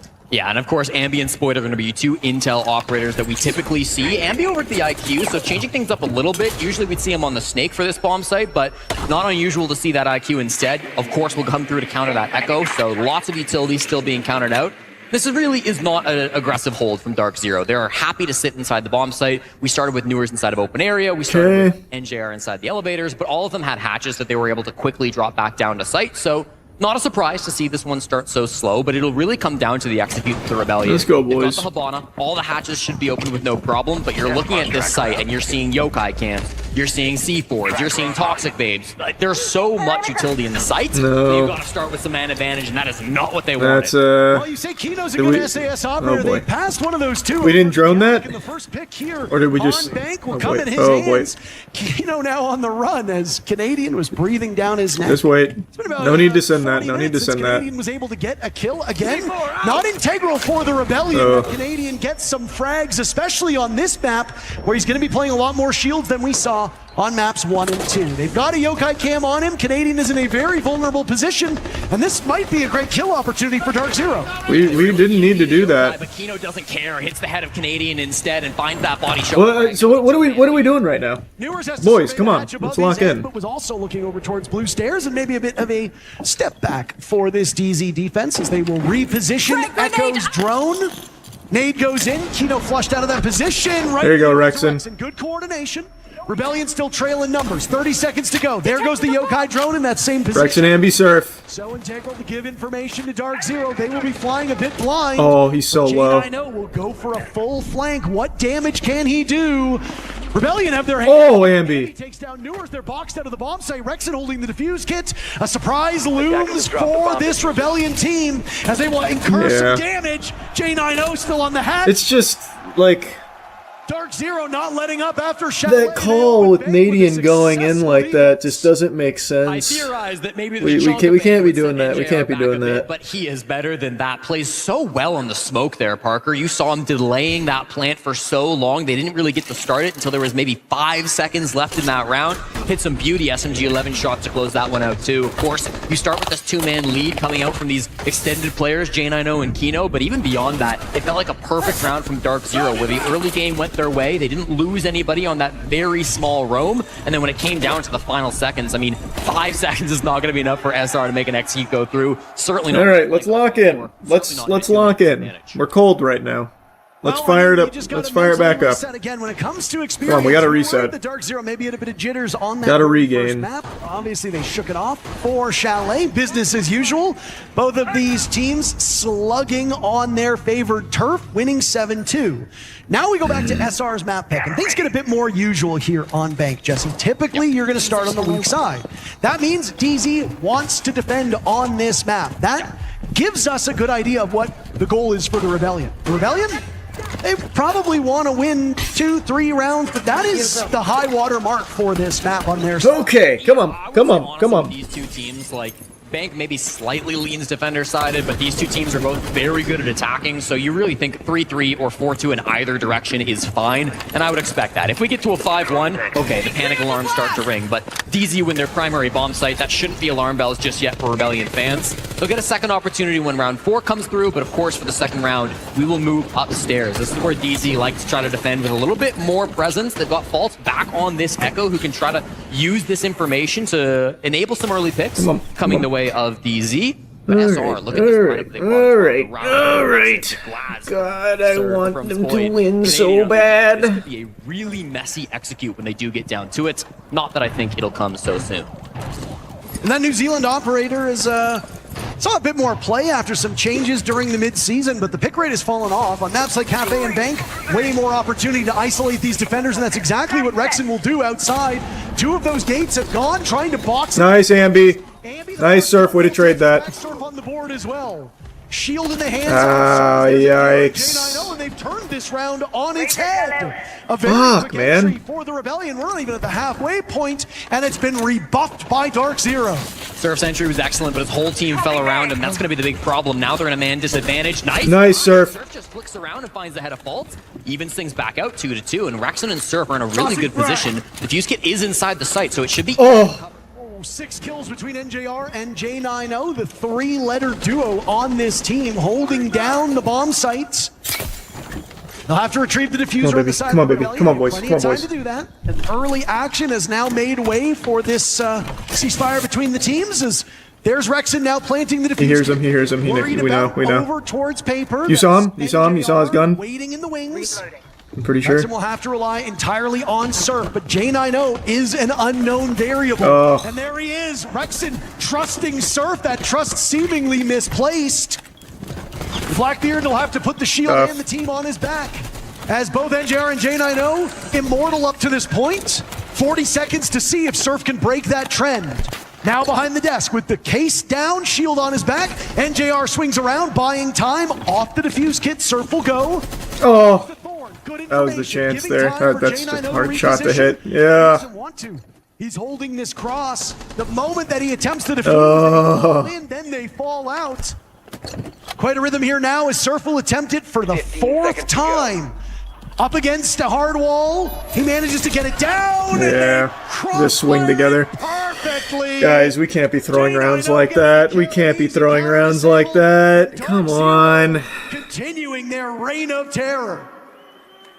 NJR and J9O have for years been thought of as so clutch, and it'll force attack time. Taking 2 deaths going upstairs is just catastrophic there. Can you guys hear me? Yeah. Okay, with this Echo, guys, we need to be running Dokubi. Okay? They're using that for the info to get aggressive on us. If you notice, they're playing very bunkered and just waiting for us, and they're acting up the Echo. I think we can third ban that. If we do third ban that, I would expect maybe a Mira, Clash, or both, okay? I think we just do the mute because we have all the ops for it, and okay, that's fine. But I mean, if they we could want be in Doke, but that's fine, Troy. But if we want to do that, I think we need to be running Doke for the rest of this game. Yeah. Guys, thing here is, again, they're playing bunker, they're looking to retreat, or they're just standing their ground waiting for us to push in across us. So we need to make sure that we are establishing what we need, like that last round. The whole take is based off Will walking Glass main lobby. We have Ash, we didn't clear the BP. Make sure we're helping each other and calling what we need to do, okay? Okay. Let's go, boys. Sounds good. Keep it, guys. Come on. A lot of that time. Oh, come on. We gotta shake it off. Played so well. We played such an explosive map 1, and now our like mental or something, it's just off. To get aggressive, to force some early frags, to favor the defense on the side of Dark Zero. And again, if you can get things messy on the side of DZ, that is always going to favor come you on. because they have some of the best late round players in the entire world. Fans have been asking for years of what it would look like to see NJR and J9O on the same team. When it comes to late round clutch players, there are almost nobody in the world who are as good as those two. So you put them in a 2v2 situation and they're going to be favorites every day of the week. I thought they played that 2v2 so perfectly. Parker, of course, never giving up a free pick. Even in the 2v1, they only went for the swing when they were both there together. They didn't give up any opportunities to equalize that man count to a 1v1, and that's that late round consistency that we've expected from Dark Zero throughout this tournament, and is showing up again here in the finals. Alright, it's looking a little scary now. Now I'm getting worried. Now I'm getting real nervous. Conversation around it, but Come on, guys. a bit of a disservice to not highlight how good and how critical these comms are for Dark Zero. They are always in control. Even when they're losing, it still looks like they have an idea and the right way about tackling a problem. On Chalet, it was immediately evident. On Bank, it's becoming even clearer. This is a team that is really trusting each other, and that last round showed how perfect it can be when you've got two players on the exact same wavelength. One thing Super wanted to see was he said, if we're not going to be banning the Echo, we need to run Dokkaebi for the rest of this match. That's why Ambi's immediately jumped on this operator. Usually on this bomb site, you'll see him either on the Snake or even the Nook. He likes a little bit of sneaky Nook play on this bomb site, but is forced to go over to the Dokkaebi. Now, there is no Echo being played by Dark Zero, but you just can't risk that anymore if you're SR. And it's going to be a quick one. They take control of Square. There goes the buck of Spoit marching in. Spoit has been very quiet so far. There you go, Surf. They will need a big game for him. Surf on the board. Canadian outdueled another from the glass of Surf. Come on, Spoit. Come on, Spoit. Come on, Spoit. Ambi and Rex There we were go. the star of the Good show. check. There's Spoit now for another. He knows the others there. Two more bodies to find. Shotgun versus Nice. Shep. You don't usually see the Skeleton Key out winning against that SAS shotgun. Oh, he's so low. Good shit. All right. Much better. Much better. See, that's the tempo we need to play at. That is the tempo we need to be playing at right there. Really Good nice shit. push there, Good too, shit. top floor, Parker. What I like about that push is you've got the short range and the long range working together. From all the way back at the top of Square, it was Surf on the glass who was finding those long range picks. He was doing some really good work trading out Canadian after he went down and finding that opening pick. And then Spoit, the other S player on Shopify Rebellion, able to just run in with the Skeleton Key, get a couple of crazy picks in the midst of that push as well. You mentioned it briefly in that moment, Parker. The pace being set by SR is really nice to see. Again, they didn't have great pace coming through that first couple of rounds. That's largely due to the bomb site. It's really hard to have a fast-paced push when they're defending on the basements and they're not going for a roam game. But if you let SR take control of the game in the early moments, I mean, that can be where they thrive. Dark Zero, one of the best Okay. all-around teams in the entire world. But if SR can get more of these early fights, that could start to favor them. Of course, Yep. let's also not I think that's the exact way we have to play is early That was the fights. tertiary site for a lot of Just teams. don't even let You've it got go the to basement, late. you've got the top four as your That is key. exactly how we need to be So as playing we saw right there. back in map 1, as we saw in map 2, a 4-2 scoreline at this point is looking most likely. And again, knowing what we know of the map, knowing what we know of the teams on the starting sides, Dark Zero and Shopify Rebellion are setting us up perfectly for that when the second half arrives. Yeah, I would say this game is still neck and neck. Even if DZ win this bottom floor bomb site, I still feel like it's pretty neck and neck because SR will have those opportunities to bounce back on the secondary and tertiary bomb sites through rounds 5 and 6. Okay, come on. Even still, Let's get it. dominance of that third Just fucking round is A-ram on their the shit. side of SR. Once again, they will not choose to ban out the Echo. This is something that Troy said during that timeout. He said, I'd rather ban the Mute because we've got the tools to deal with the Echo. The Mute is something that we don't have as many tools to play with, so they will continue to run this Dokkaebi. It will probably not be swapped off for the rest of this half, but now with the Mute not on board, they can start to play a little bit more aggressive. The Habana can start to be a little bit more effective with these long-range hard breaches coming through too, so good tools from the Rebellion. And again, Parker, we have a relatively passive hold playing by Dark Zero. Newers and Faults maybe a little aggressive on that mid floor. Newers just inside a cafeteria to start things off, so there could be a moment where they want to get aggro. Let's get Rexon back online here. Always got to be so worried when you try to roam on this map. It can be really difficult to survive with your life. Spoit is in a position where, if they are not aware of this, he could cause some real chaos amongst the ranks of Dark Zero. Still waiting for Ambi and Rexon to devour these games. We mentioned that if things go all to plan for SR, Come on, Ambi boys. could break the Come on, kill boys. record at the major. That is still possible. Yep. But he has very much fallen off since game number 1. I mean, all of the Rebellion has. Frankly, it's not unique to just Ambi. Oh my goodness. No way. It's a floor below. I know. It I can have be tricky eyes. with Snake sometimes. I have It can be eyes. tricky. I'm aware. Thank you. Sees the retreat, and that's just going to be the reset coming out from Dark Zero. They don't All want to right. fight again early on that roam game. It was a little bit more aggressive than I think back in round number 1, just with Faults and Newer's positions, but fall back towards the site. And now Kino kind of becomes that first line of defense. He's been playing those server stairs, and when he's on the shotgun, I said it earlier, Parker, one of the best SAS players in the entire world. He can be so difficult to root out from that position. And it was J9O on the mute who contested that part earlier. Obviously, with the mute ban, they've had to change things. Okay, we got two gases down. To the bomb site. Blue is one of the most hotly contested parts of Bank when the bottom floor is under watch. They struggle to get Kino out on Chalet in an area that is the exact same name. And oh boy, oh boy. Fuck. No.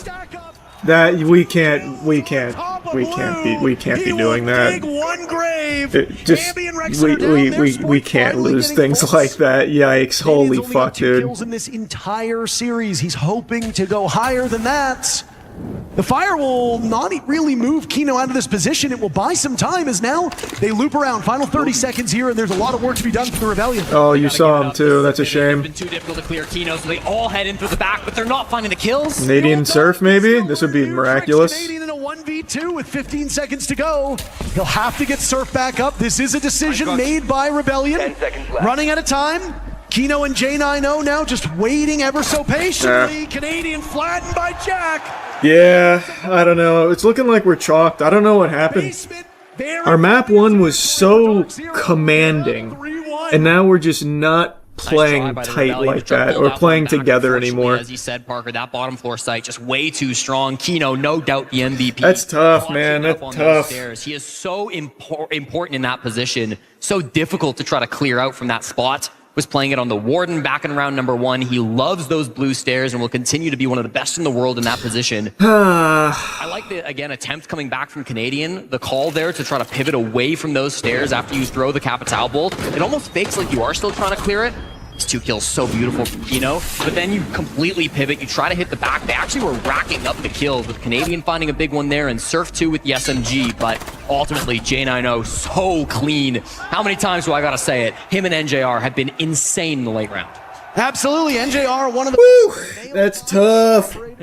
Tough. It's getting real away from us. Yikes, it's really slipping. Rexon's been quiet. Canadian's been entirely offline as well. That's it. Don't do much else. We gotta get the spark back, man. The bomb site. It can be looking at the bomb site. It could be on flank watch. It really depends on the map of the bomb site and the numbers as well. So this is where the real test starts for SR. You're not expecting to win a whole lot of those first rounds on Bank, but now you're getting a second look at that secondary bomb site, and you'll go to the third bomb site after this as well. What worries me, Parker, is in that TAC timeout, Super spent so long talking about the Echo, talking about how they were going to counter that operator. Dark Zero haven't run it since. They have not brought that operator back out, so it starts to be a little bit cautious. If you're SR and this doesn't go to plan, you no longer have that final tool to try to pull things back and get the momentum back. All right, come on, boys. Come on. With the mute, likely open up that Kanto wall with relative ease. J9O is playing that position, of course, with the bandit batteries, but they've got players all around these windows. They've got still lots of utility to try to flush these players out. And be downside of main lobby. There is nobody roaming below the site, but that doesn't mean there can't be somebody who flanks down late. Let's just get in there, be aggressive. Like we just are not beating DZ at these slow, drawn-out rounds. It's just not happening. So why not just put them on the back foot? Just make them outgun us. Ambi may be hoping to kickstart some offense. Now, Ash is more of a utility operator these days than she used to be. But I mean, if you need explosives, she's one of the best. What do you bring? Let's just get a nice pick. A little entry frag. What say you? This site, so you do see a lot of util being used currently by Ambi, his 5th most played operator here at the Salt Lake City Major. 90 seconds deep and no real action coming through. SR have taken some good map control. They've got Surf over towards Square, and of course they've got that lobby control and control down below the bomb site, but if they don't start finding picks, Parker, I'm worried about the late round again. I mean, SR has been very slow on attack time and time again. Spoit gets dealt with by J9O, the savior of the previous round, starting off strong. 10-1 for J9O. Oh, man. Even Ambi's looking kind of cold now. He doesn't usually miss that. He doesn't usually not get that kill. Oh, no. Okay, still got it. Kino fixes his mistake. Rexon there for the follow-up. Canadian looking for a defuse kit. Surf finds 2, and a team kill is one of them. Oh, my goodness. Man, like, really poorly for yikes. Canadian in a 1v3, under fire as he now turns to head back up to the bomb site. He's got a good idea. Does he have the aim? He's picking away, a tough shot to be made with this Reaper. But I mean, one shot's all it really takes. Inside a conference room now, looking to hold a meeting for this team. Circles around and it's J90 again! 4-1 for Dark0. Uh-oh. Yeah. This is brutal. I don't know what happened to us. We are just we are just not here now. He has been so Eek. big for this team and once again puts it It's not even DZ's like doing anything we're not expecting. We're not even winning our gunfights now, which is so uncharacteristic. Multi-dimensional push. You saw SR players What a shame. square from below up. We gotta pick this shit back up, man. Canadian very isolated. After you kill those window players and after Ambi dies right here, Canadian is all by himself walking up the lobby Like stairs. 9 times out of 10, Ambi's getting that kill. But he's got no teammates to play with. He's got the defuse kit by himself. Even with sight control, his teammates aren't able to play the objective to put the defuse kit on the ground. J90 12-1 here through 5 rounds on bank. That is unbelievable. J90 was the highest rated player on DZ towards the start of kickoff. I can't remember exactly what day it was, but Kino was at 1.2. Again, it just goes to show you the depth of this Dark0 team. Anybody can step All right. when needed. Really need this round. 2-4 still very playable. NJR and Newers are not matching Rebellion blow for blow. Is there enough from Dark0 in the remaining 3 players? Well, Fultz had a terrific game on Chalet. Now it's J90 saving the day here on bank. I don't even want to say saving the day. There's no danger for Dark. There's nothing to be saved at this current point in time. He's helping them punish this Rebellion. So it's those auxiliary players, those support players. Let's try and lock in and grab this one. That deserve all the praise on this Dark0 team. What do we think? What do we think? We need to see some bigger moments from SR. We're really approaching the must-win territory. If you go down 5-1 on attack, when both of these teams favor the offensive side, you start to get very concerned with what the rest of this BO5 looks like. Rexon on 1 frag, of course, Canadian on 2 as well. I mentioned Rexon came into the series with 8 straight positive or even maps. Was positive on that first map as well, so that would extend his streak up to 9, but negative on that 7-2 He knows low. Now here today, See, this is a good pace. I like this. Just go in. Just behind him as the bullets go on through. Now wait, Nadian. Just wait, Nate. No! Now a drop on down. Ambi surprised by NJR. The flank will now also put Canadian in a really tough spot as he shot through the wall. Newers out-dueling him. This is a great read by Dark0, and while every half has been 4-2, DZ have set themselves up so nicely for our first 5-1. 13 for J9. Woof! Precipice of it, finds a player, but doesn't quite Yikes. get through the wall. Will drop back down towards the site, so that top floor conceded now to the Rebellion, but this is still not a favorable position. Pushing Everything through SR that has by himself. perfectly countered by DZ. It's attempted a fast rush. I do not know about that one. I do not know about that one. one. Over the lobby, started to get those back shots straight into Canadian. That was a little Starting to get desperate. Really scared at this point. They have to retreat to Plan B. They have to clutch up a 3v5, and frankly, Parker, they're starting to stall a little bit. Well, I mean, you lost your Blitz, you lost your Dokkaebi. This was a go for broke strategy, and broke seems to be on the menu for Rebellion at this point. I mean, how do you course correct? Diffuser is miles away from you. It likely is being watched by these Dark0 players. It's in an adjoining part of the map. And There you go, Spoit. That was good positioning. That was nice. Position is given away by F not, but as long as they trade, Dark0 will be in a beautiful spot to send this one away. Doubled up by the remaining Dark0 players. Rebellion has their work cut out for them. There's Newers playing with impunity. Spoit will collect a kill onto Fultz. This would be crazy. The only person able to find frags so far on this Rebellion round. I don't know if I like this position for Spoit one bit, especially since he's given his position away, heralding his rival to the bomb site. He'll pick up the defuse kit, twitching around but running out of time. Woo! Down goes Newers. All hope now rests on Spoit, but there's J90 again! A walloping. Spoit's getting some frags. He's fragging out a little bit, but we are not playing very well together. Time to go in this map for them to see. Oh, man. Holy shit, dude. Sorry. Listen, on the basement side. Get you a Miller. If we, fellas, detach, listen. On that basement side right there, if they fucking... All right. talked about. We can do Junior on the Twitch. We can prioritize the light end while you take the knock. In through the lobby side, like take your Twitch drone, throw it across the map, then go to the D-box side. If we need to kill the blue guy, Junior can use his SNI, you can try to cross on that, but in general, Kino and Bulker, if you see that, I want you guys to go fuck that guy on blue stairs and just go straight to side. They have the... Yep. Okay, go ahead. I'm gonna keep talking. You can talk anyway. Listen, on the if they're doing the anchor and they're doing their fucking blue stairs extension with the clash inside of server Bulker, we're gonna take the Thatcher anyways. We can fuck that dude. Like you can take the Ying paired with the Thatcher, and then we can literally just Ying the shit out of him. Thatcher him so we can't clash shield. We can drop down and crank that guy. Just pop the main hatch first, because otherwise. Caps up. Can I just double cap him too? Yeah, you can. Yeah, you Okay, can. the CMP. The only reason I was saying the Ying is because we can also Ying blue stairs off that as well. Like we can use a Thatcher for ward dogs. We can do both. Yeah. Okay, I like that. I like that comp. Yeah, You don't think just the blitz better? no, not. Yeah, it doesn't even have to be on the Ying. You could also take the shield if you want to go for like the Blackbeard plant, whatever. Okay. Yeah, whatever. But in general, just kind of read on execute. Let's really start to pop off here on defense, huh? Guys, every Thoughts? attack I saw from them, Thoughts? they tried to finish server. Okay, so that's one thing we need to make sure. When the second time I saw them clear for that, the only change was that they went Grim to Cap and IQ to Striker. Literally same exact execute positions, okay? So again, look out for that. Doesn't mean it's a guarantee, but if that's what we think we're setting up for, think about those positions, okay? For CEO, they do have a square take that they were doing with Glaz. Callie sits on the main lobby repels. They won't be able to do it really here with the Glaz. They could still try to maybe do it with the Ying. For that, he repelled in to just try to basically push. Nomad was top square. Thermite opened both the square walls. Fultz, like, literally sat outside stock, just flashing curve. They repelled in, and they just tried to play, like, basically to get aggro while they were planting behind, okay? What side was that on the last one? Woof. That was All right. from them. Let's come alive. Sledge play CEO repels.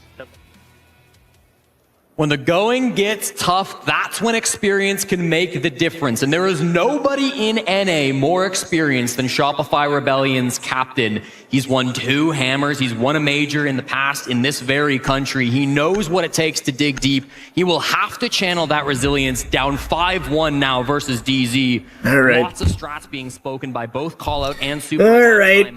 Lots of words being exchanged between both really Callout and his players in that one, where he says, listen, I need to control the This would be a biblical comeback. You guys, a lot of ideas that I can put into your heads.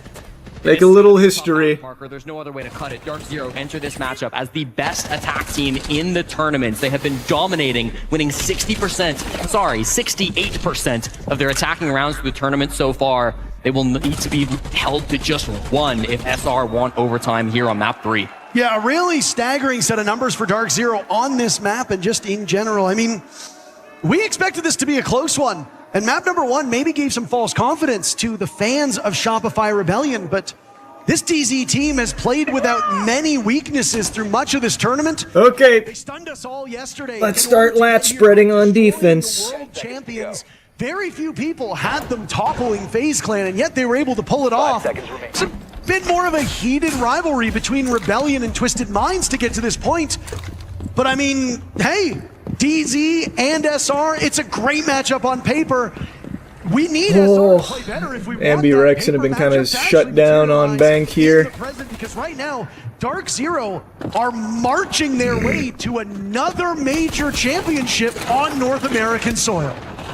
This round is going to tell us a lot about how this second half is going to go, Parker. Shopify Rebellion get to play the best site on the map. They get to go down towards the bottom floor. They have the most minimal amount of bans they're going to have on this bomb site throughout the rest of this series. They lose the Two-Brow, they lose the Smoke. That's okay. They move Surf over to the Tachanka. I talk about NJR as the best Tachanka in the world. I still back that, but Surf is incredible on this operator as well. Very used to playing with the Shamika launcher, so we know how good he can be in this position. And Canadian back over to the Clash. This was something we saw a lot from him over the last couple of maps. He's very confident here with this operator. Won't be taking any early gunfights, but can maybe shoot some drones, maybe cause some panic early on the side of DZ. Okay, we got the intel. We got the info. Help his teammates to slow down this round. I know that we focused a lot on Canadians' kills, but the one person I want to touch on that needs to really step it up is Rexon. 13 kills in map number 1, 4 kills since. That is just not going to get the job done. And while our concerns about Dark0's fraggers were very real, I think we've messed up the teams here. Our concern about fragging is now on the side of the Rebellion. Damage is damage. Stairs, a familiar spot for him when he's defending. He'll get knocked away by the taser of the Clash. Rexon menacing. No, we can't do that. We can't. Not the greatest gun in the game, Parker. Probably brought it for the rotates, but unfortunately it doesn't. That's just that was really bad. Yikes. Left without a teammate, he's got to fall back and try to play closer to sight. And Newers has a really good opportunity to jump on Spoit, as Canadian now needs to wander back. Dark0 assembling their forces over here, and down goes Canadian, waiting for the call. Spoit will likely slip up. Here they come. The cavalry has arrived. Dark0 need a single kill, and they will move to match point. All right. Well, I mean, can you believe it? you can't win if you can't at least get that early pick that was kind of free. Parker, back-to-back maps now. They have gotten 3 rounds over the last nearly 2 hours playing versus DZ. This has been a disaster of a turn of events. The last couple rounds both felt like they had to be must-wins. They didn't win on their primary site. Even with that opening pick going the way of Dark0, it felt like they had the control. It felt like they were still able to win through the 4v5, but what counters were coming out from Dark0? You saw them bash away that Clash, doing a great job to apply pressure to Canadian. This play from Kino, one of the best shield players in the entire world. And you gotta look at the Clash of Canadian, maybe a little bit far back, maybe a little bit passive when he could have been up helping Rex on the top of those stairs. Then just through the smokes. I mean, it's a massacre coming through towards the end here. Faults a couple of big kills to get to even in round number 7. Okay. 13 and Overtime seems like a pipe dream. Can we just get something for a little momentum going into map 4? Just a little something, just a bit to put into our bellies. We are playing so afraid, and just we're not getting our kills anymore when we have some good opportunities. Didn't look as strong, or so we thought. Yeah. Maybe they were just saving some of the gas in the tank for this exact moment, and the longer that this series has gone on, as longer that this event has gone on, Dark0 has made steady improvements. And I mean, you'd be forgiven if you said this was DZ's map. This is SR's map.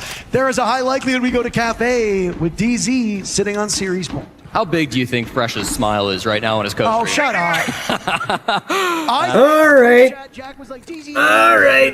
Obviously, when they struggled against Wildcard, Panicking. and when they beat FaZe yesterday, Jack just went back and like necro posted. Okay, huge. Well, they're not done yet. 6-1 is still something you can come back from. A Canadian will start us off strong. Shotgun frag right onto Newers. Shut him down now 4 and 6. Open area is the bomb site, but the top floor is always going to be a heavily contested area. Kino jumps in now. He's the one with the defuse kit. Still a couple of Rebellion players up on this top floor. It's going to be Ambi and Rexon trying to hold this down. When do they drop? Do they know? The standoff now is Rexon's the intended target. Pivoting up. Good Nitro. Also well, there goes Kino. Rebellion need anything to keep themselves in this series.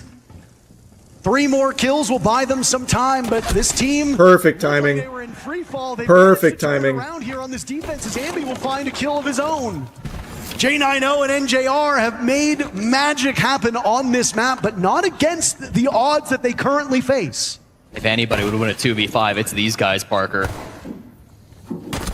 No. It might be the start. They take Rexon down through the conference wall. J90 with the secure. NJR following up on the flash. We cannot throw this one. We cannot throw. If we throw this one, it's just super curtains. He's extremely low. Holding over towards Archives. There we go. All right, good.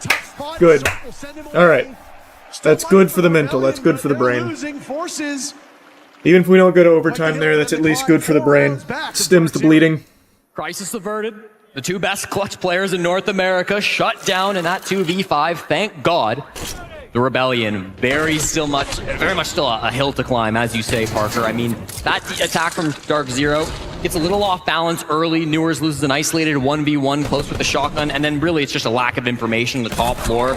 They did bring a Deimos for intel, but with him being the opening death, they had no Snake, they had no Dokkaebi, they had no real drone operators to go through and find those players, so it was always going to be a tough sell, clearing that top floor, top side of the map.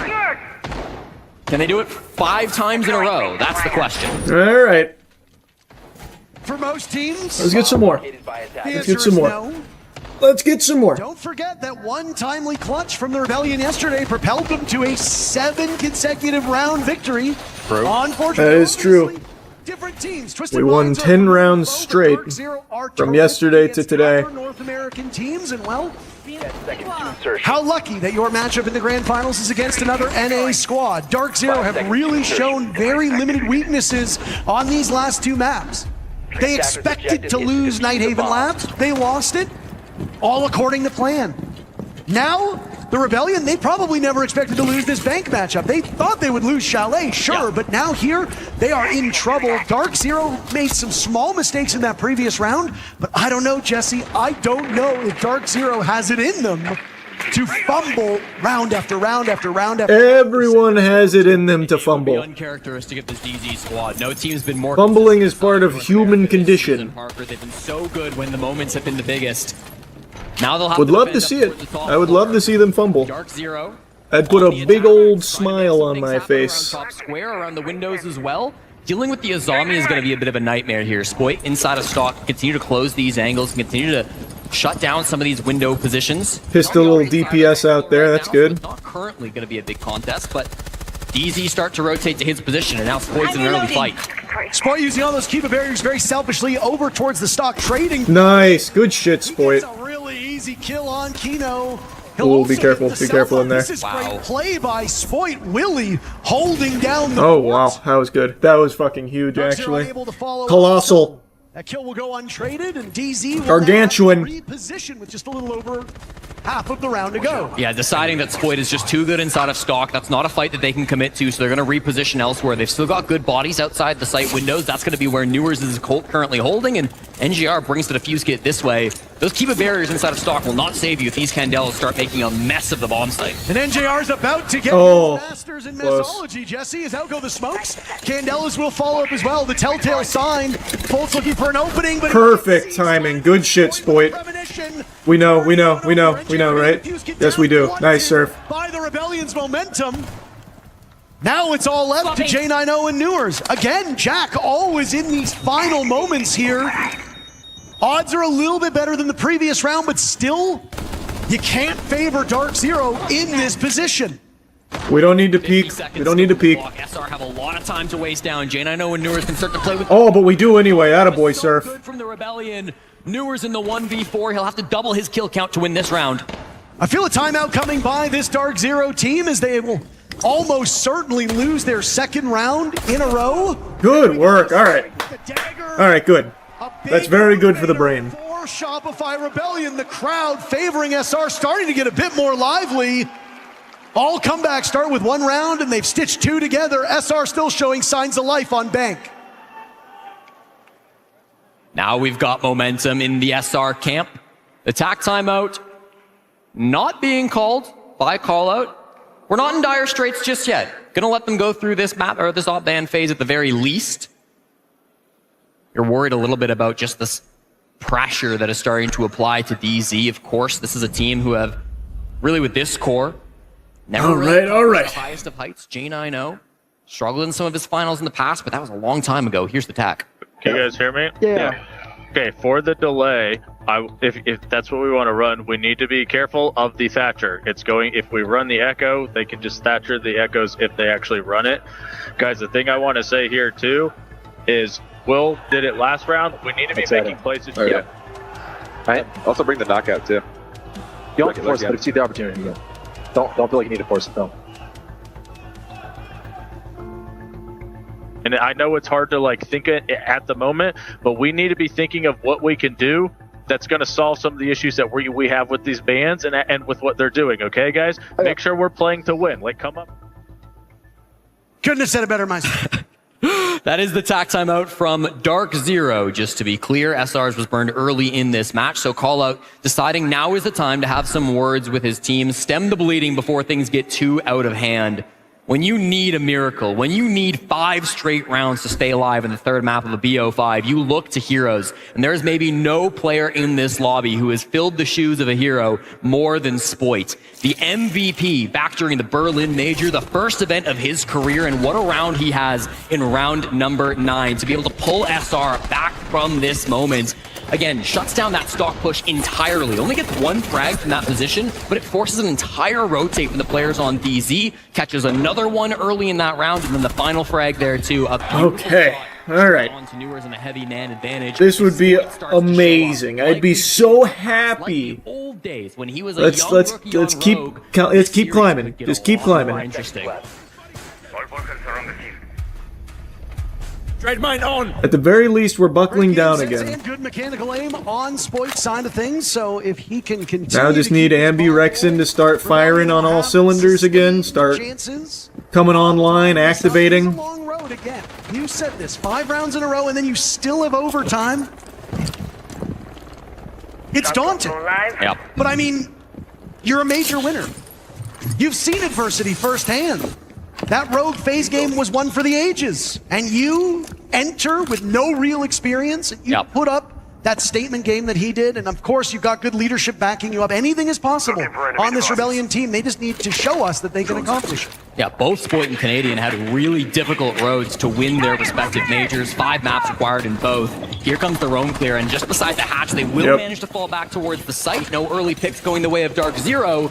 The Shopify Rebellion happy to fall off. They do not want to take gunfights when they're playing a combination with Kaid, with Goyo, with the Chonka, with the Echo. They've got so much for this bomb site. 5v5 is exactly where SR want to be. Kino just did that clear all by himself on Blitz. Reminds me of another particular matchup we saw in Bank about 7 years ago or so. A flying V, some maybe would say, but Kino able to pull that one off. It scares Andy out of his position, and I mean, I don't want to deal with a Blitz going head-to-head with me, especially if you don't know what follows.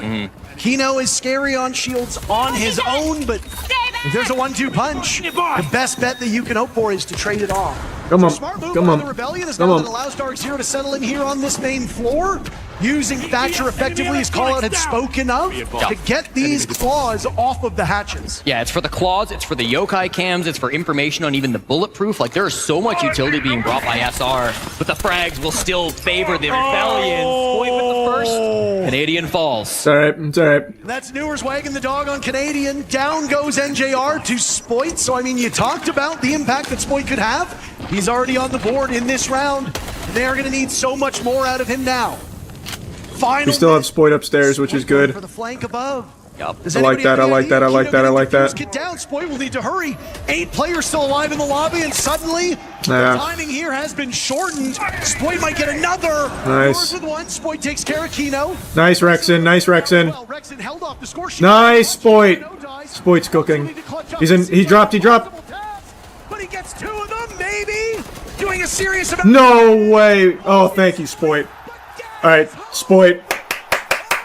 Spoit has really come alive. Huge. Keeps SR in this match.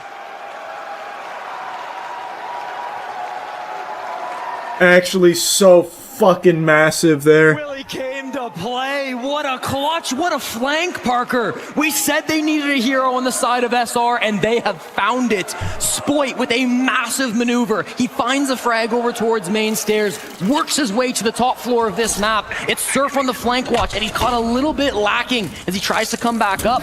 NJR managed to be the first one to go down, and then we see Spoit go nuclear here on the bottom floor of Bank. He wins the 1v1 clutch, stops. Oh, God. Alright, this is really, really good for us now. Again, even if we lose this map, this is still really good for us to get Spoit cooking like that. No, and I mean, we're starting to see that, right? Okay.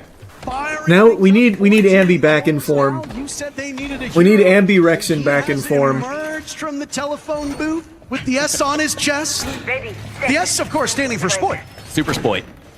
There you go.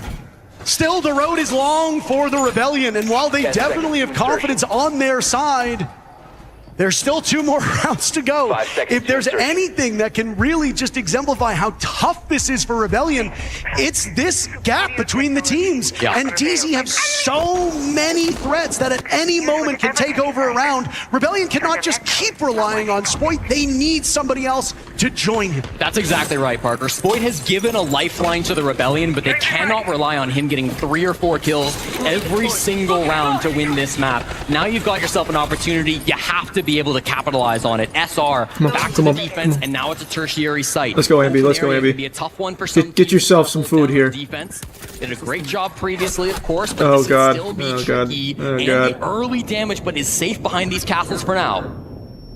Dark0 have watched as a team with a pretty horrendous win rate on defense has run up the score on them 3 in a row now from Shopify Rebellion. Poor fans, they're probly starting to Come on, believe Ambi. at Come on, this Ambi. point. Come on, Ambi. Heartbreak can happen at a moment's notice. Ambi's done great things on this position before. It was 21 in one game on Bank where he went absolutely crazy to keep SR competitive here in the playoffs, to advance them here to the grand finals. They could rely on him once more. Yes, but they yes, have yes, everything Nadian. set up. The Nitro Yep, just wait, just wait. He knows. He knows. Not played yet. Spoit a human magnet at that point in time as 2 separate Perfect nades timing. land on him. Nice, Nadian. Actually, perfect timing. Ugh. The dynamite is good, but Spoit is off the board. That is troubling for the Rebellion. They have struggled for kills beyond Spoit. Now it's the reserve players. Ambi drops gambling what little is left of his HP. All right, Rexon, Surf, Nadian, come on, please. Standards, and it will not help the A miraculous hold. Dark0 has a numbers Nope. advantage. Canadian was Don't do desperate that. for a refrag, but he just couldn't find Yeah. J90, so now it's a man lead for Dark0. This is their best shot that they've had. I wouldn't to challenge close out this. this game on the tertiary site where SR are going to struggle the most. They've gotten themselves the top floor control. They've gotten themselves a one-man lead, but without their shield, that's the entry point here, Parker. They can work the vert with the ram. Newers will start on that now, and they can likely pop that hatch inside of stock if they need to as well. But as the time ticks down, a 3v4 clutch from the Rebellion is not impossible. J90 will rotate over towards the server stairs. This signals to me that they will be going for a square finish. It is critical that they watch their flanks when they go for this. Ooh, and J90 now searching for Canadian down in the escape tunnel. Managed to get his way out, but Canadian is trapped at the top of blue stairs. No, he doesn't know. J90 will see it. Canadian Oh! turns out he can't teach a dog new tricks. That could have blown the round up, but J90 is stunned by that one. He got a little cocky. He did. He was gonna go for a They knife. can't execute from square. This is a disaster. And they're going to hunt for Canadian. As he still holds this position, they wander in. Dark0 had so much going for them. Down goes Surf. Okay, Down no goes fucking Rexon. way. Canadian will now need to be Nadian, the just same. run! No, just run! Pull off the plank, Oh. yes, with 1 second left. I didn't realize I didn't realize that they had actually killed the second guy. I only saw the first guy go down and got panicked. DZ takes us. Oh, the They go to big sad there. away from All the right. championship. Desk 3-0 over the last couple of months. They beat Space Station back during the NAL kickoff. They beat Los here in Salt Lake. Okay, they're still smiling. The vibes seem good. They beat the Rebellion. Ambi was just back laughing. during the lower Surf was bracket smiling. finals of the NAL kickoff. Okay, These teams good. have a Vibes history are there. on Cafe, Vibes are and that there. History says it will go DZ.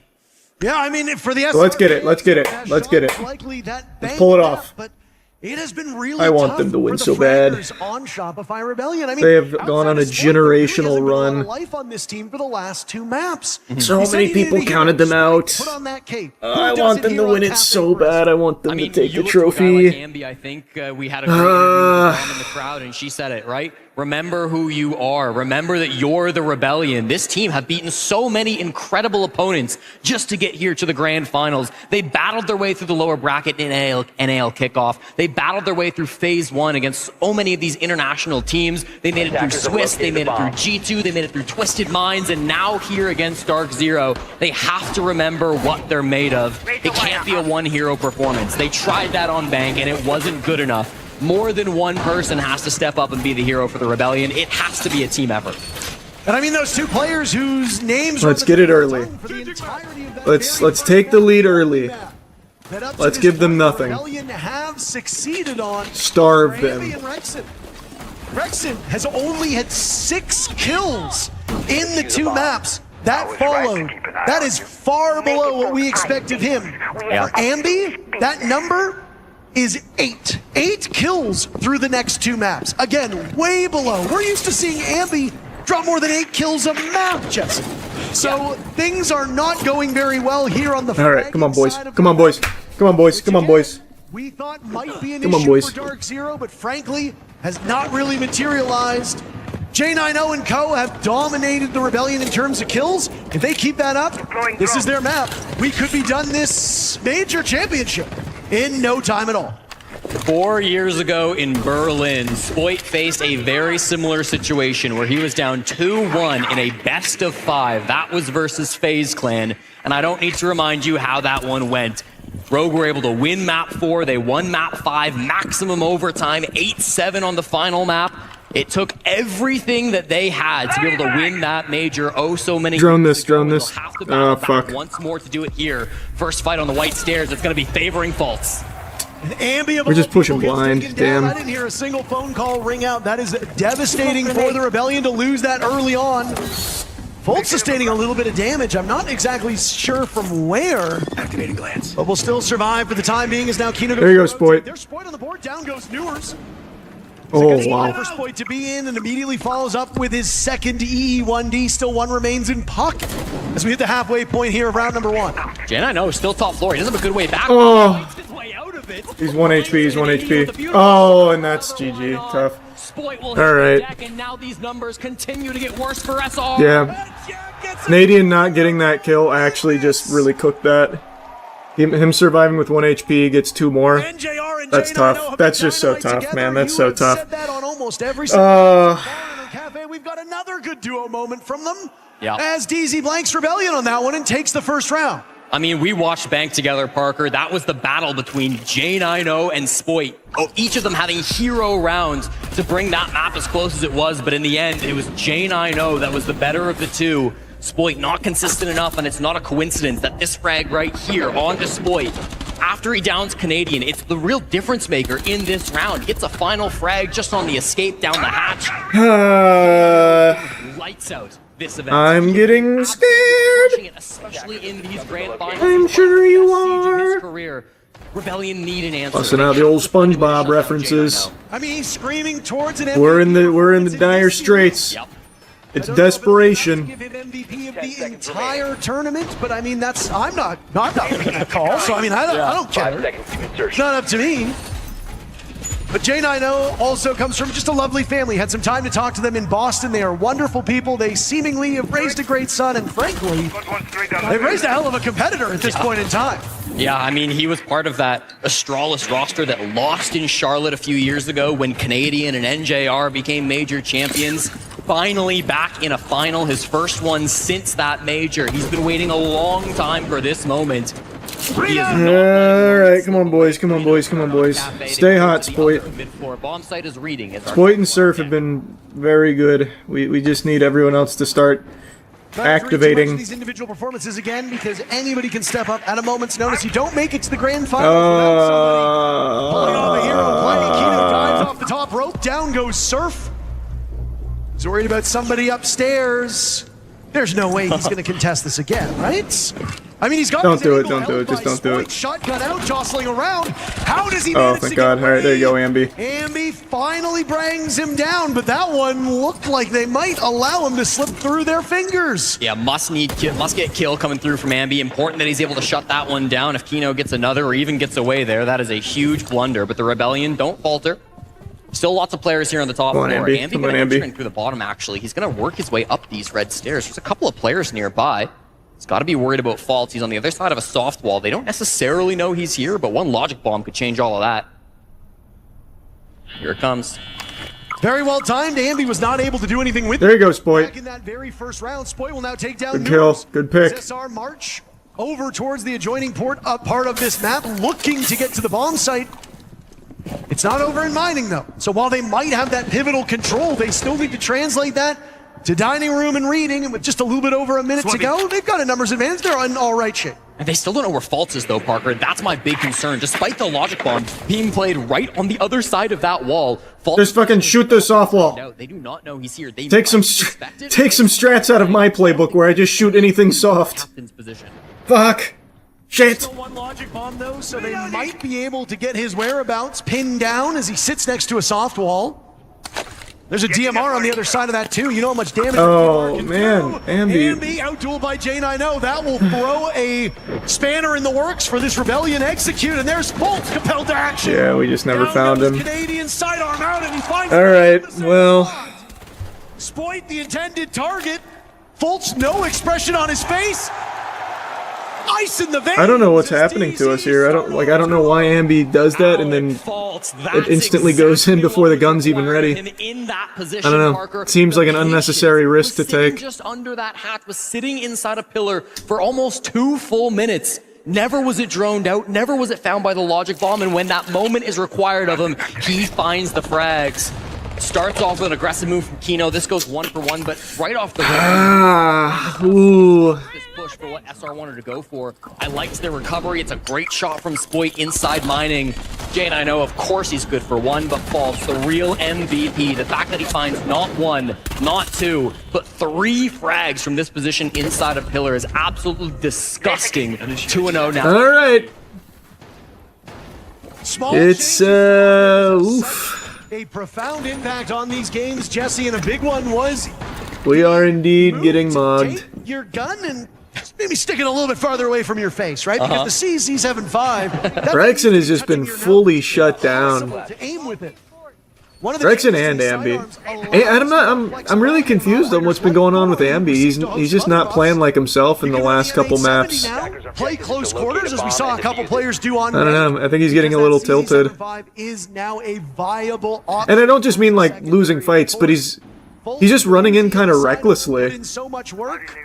Fultz was Like he's never expecting anyone. En route to a dominating 7-2. If he has that kind of game here on Cafe, oh boy, SR, you might be counting these rounds real quick. Perfect rotation on the line for Dark Zero. It was denied to them back on bank. SR were able to stop the bleeding momentarily on their early attacks. It's been a consistent trend this map where SR have chosen to start the attack, DZ have chosen to start the defense, so we've gotten a lot of the same side starts.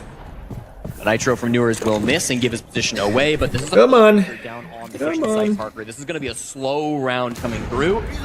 SR so much Nitro. Seemingly have a lot of pressure top floor though, so despite all of this space being relatively free, they might just be trying to force this in through Baker. Kino was hoping that mute jammer would keep him safe for a little bit of time. Oh my goodness! Fultz blows them up, and with it, maybe the round. Yeah. Taken down by 1. Well timed. Yeah. Easy and a huge leg up now here in round 3. Now what do? Shopify Rebellion down by 2. It's a huge Nitro to come out. Dark Zero, they just have to bide their time, but Ambi has something to say about it. Finds the head of Fault over towards Restaurant. We're back within 1. They have killed the raid boss. There's another one though, Parker. He's lurking inside a VIP. J90 yet to die in this match. Might have an idea of his position. Takes some damage from the barbed wire. There's Newers. He was distracted, looking over in Surf's position. They just all right. Dark Zero playing with their food at this just point. Getting run down. 1v4.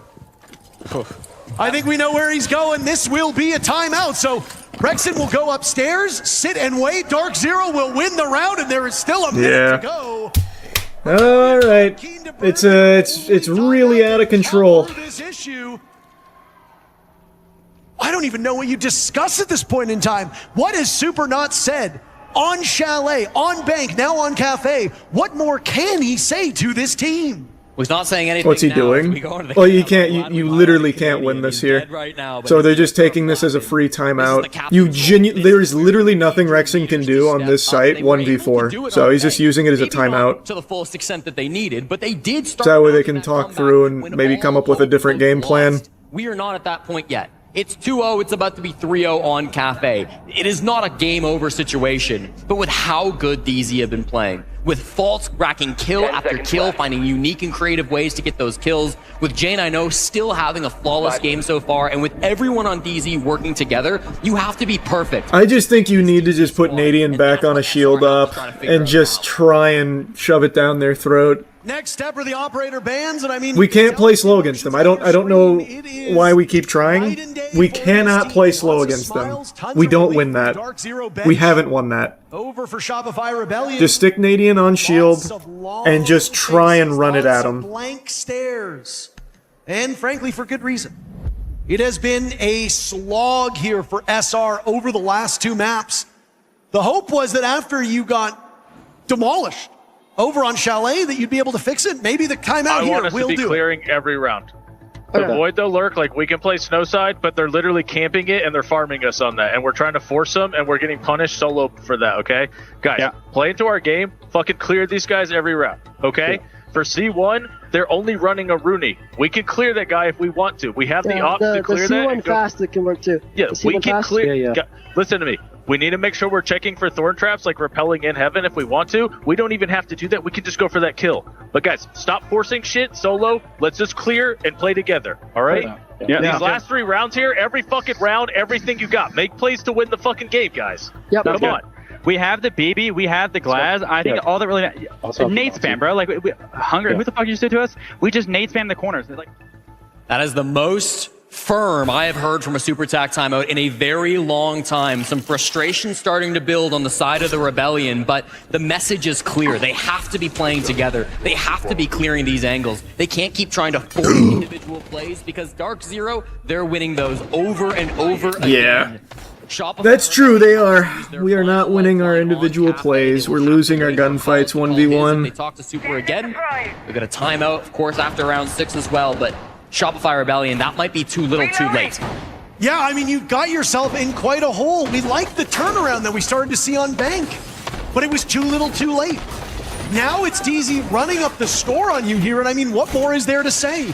After Dark. All right, come on, guys, please. Vaulted to the top of a lot of people's predictions to be the favored team.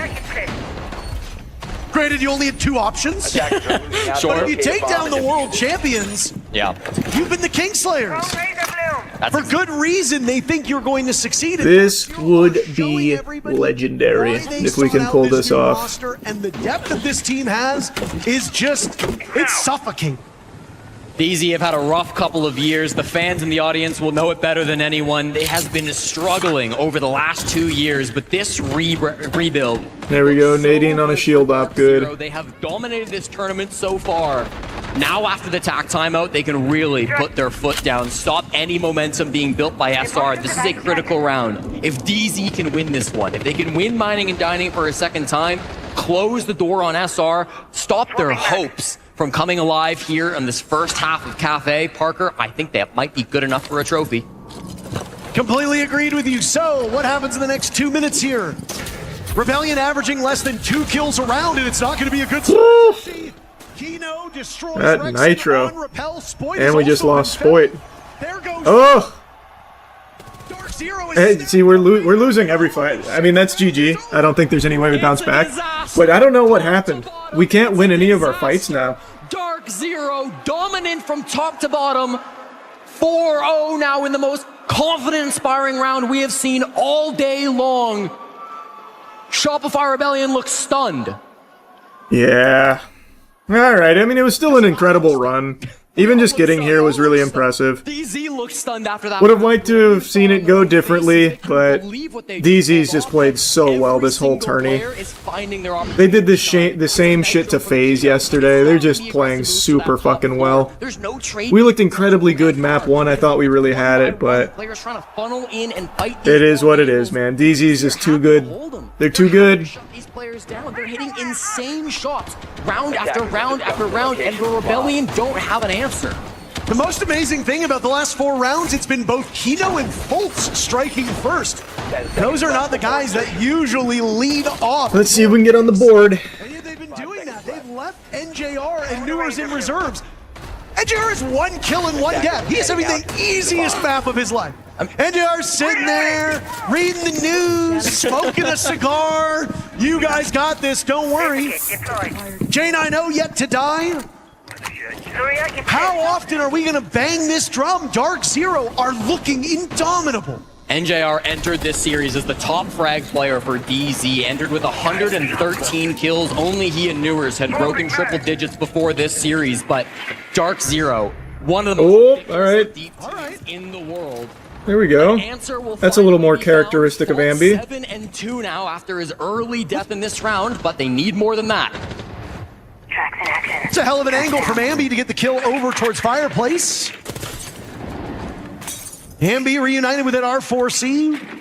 Dare I say it, the stereotypical fragging gun. Yeah. Canadian now reunited with the shield.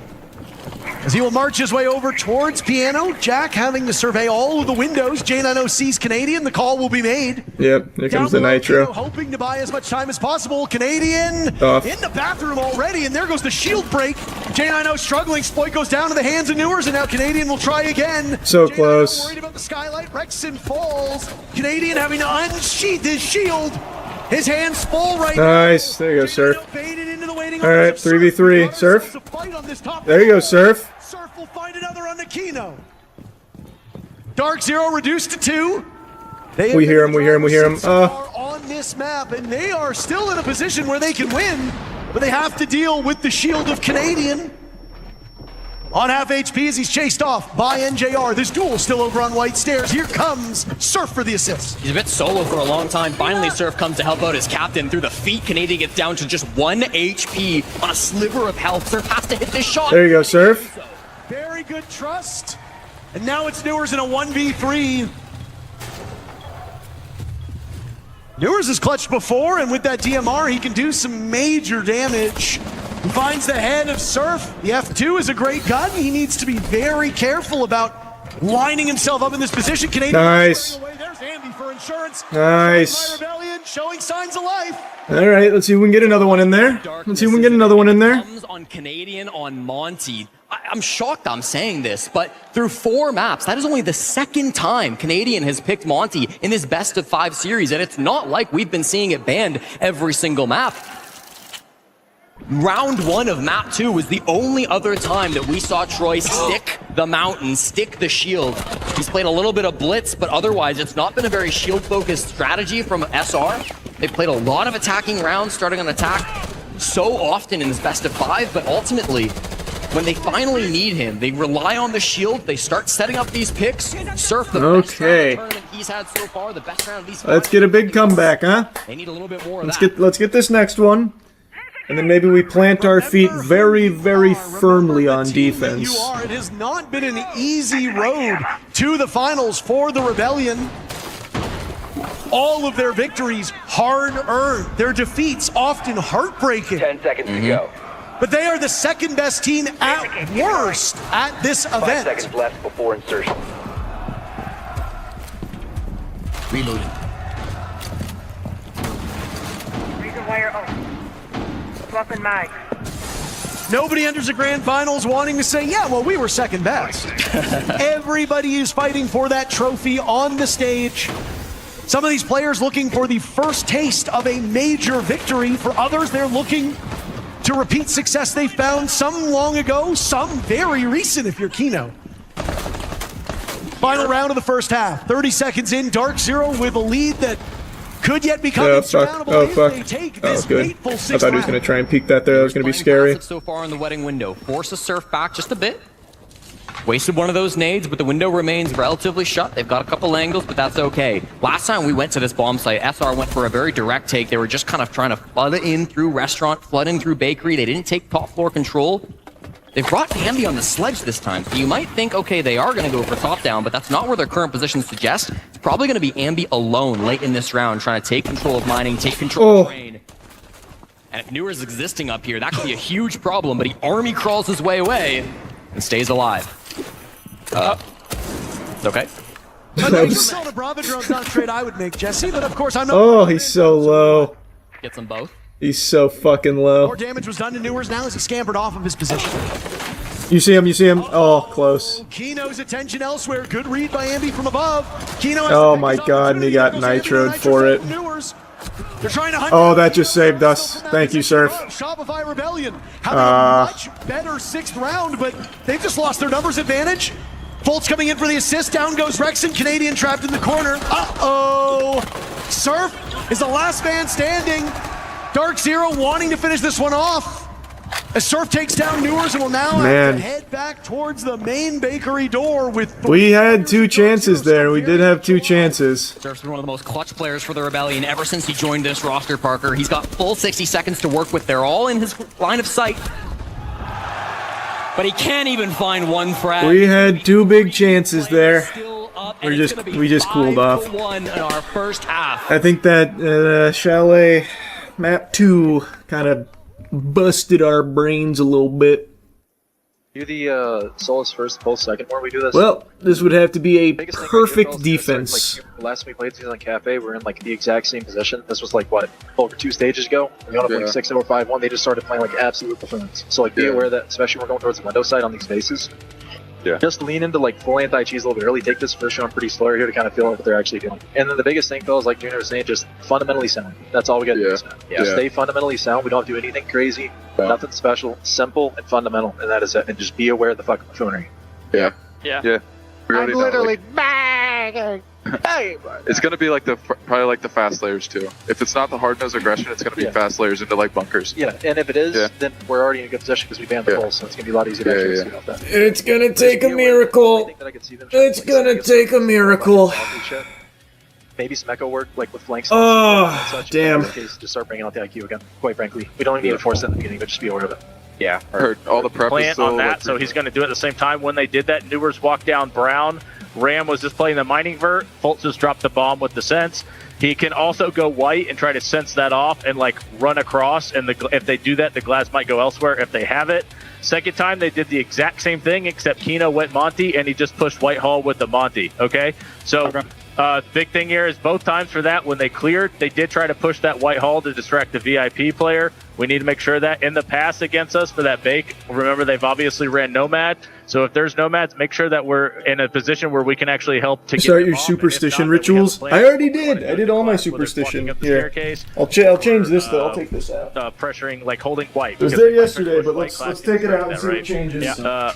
For mining, NJ's going to go Snow. He's going to run Striker. He's going to have. I already did all my superstitious shit. Deimos Heaven as well. So DZ's just better than they can do it with Fultz dropping superstition, I guess. Or sorry, Kino dropping Heaven off of Skylight off the Ram. J9 will just be sitting Christmas. It takes a village to be the best in the world, and that's exactly what Dark Zero have had throughout this weekend in Salt Lake City. It was NJR whose MVP-worthy performance got them to this point with one of the best KDs ever put up in a major. It was Kino playing ridiculous rounds on smoke, locking down the defense, playing tight corners with the shotgun that got them a lead here in the series. It was J90 who put up a monster kill total on Bank to put them up now 2-1 up against SR. It was the captain, Fault on this map, who made so many little moves, whether nitro cells, whether it was wrap positions, and that final round, Parker, for me, it was Newers. The nitro to start things off, the one pick that they most needed onto that vert player, another frag deep into that round as well, some critical moments coming out from every single person on DZ, and now they sit just 2 rounds away from their ultimate goal and repeating what this org did in Charlotte, North Carolina.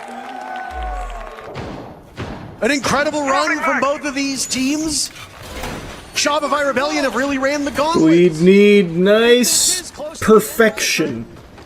I think a nice 6-0 here. Then we take it to map 5, huh? A little 6-0 defense. Thoughts? Order up. Can I get a yes, chef?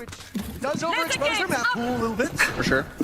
But I don't think there's anybody who will say this isn't an earned position. It's feeling like DZ's got everybody's number here in Salt Lake. Yeah, no doubt about that. I mean, after Munich, people were calling for heads to roll on the side of SR. They went to Paris, not making a single. All right, come on. For this team, but they still believed in themselves. They still kept this 5-man core alive, and it got them to this point. It brought them to be one of the 2 best teams in the entire world here in Salt Lake City. But it's going to need to be just a little bit more if they want to upset Dark Zero. Down by 4, down by 1 in the series. So much still to pull back. We ball. Canadian and Spoit? Maybe. Let's make like my nuts and hold them. Has continued to go bad here.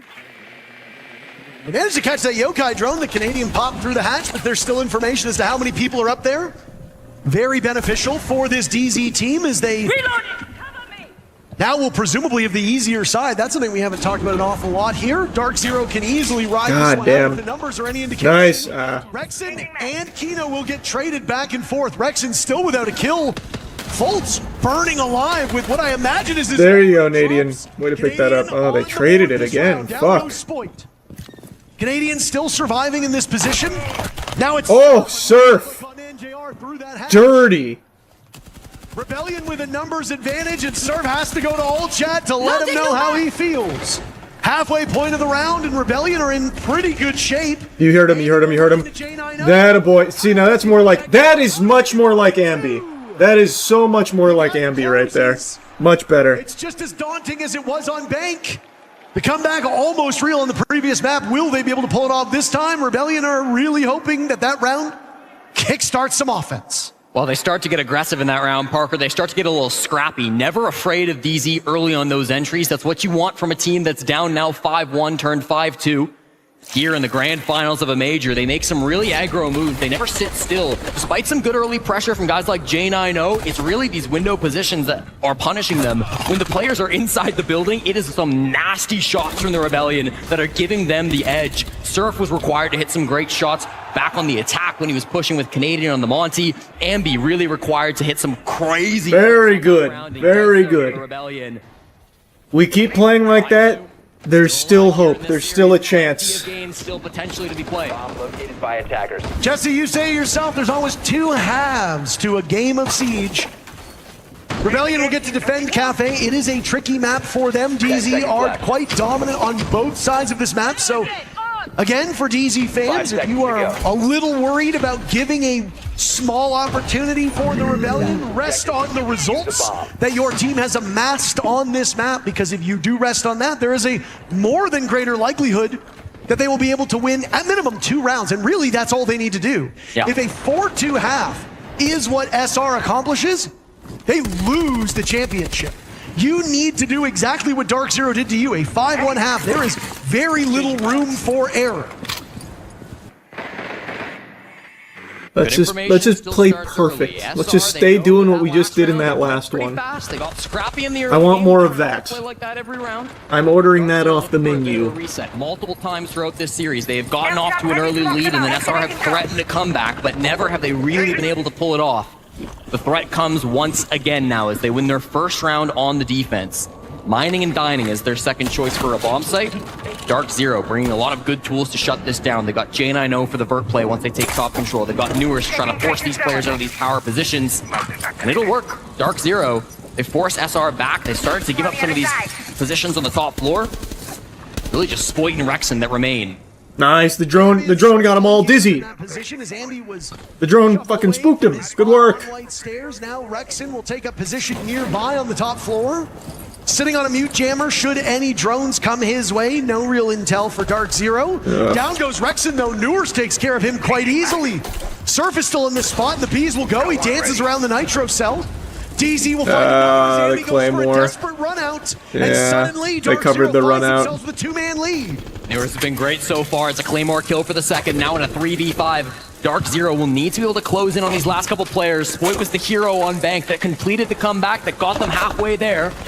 On the window, playing close, surrounded on all sides, pressured from many angles. Do or die. It's all up to Canadian now. What did I say? Very little room for error. The captain will need to lead by example.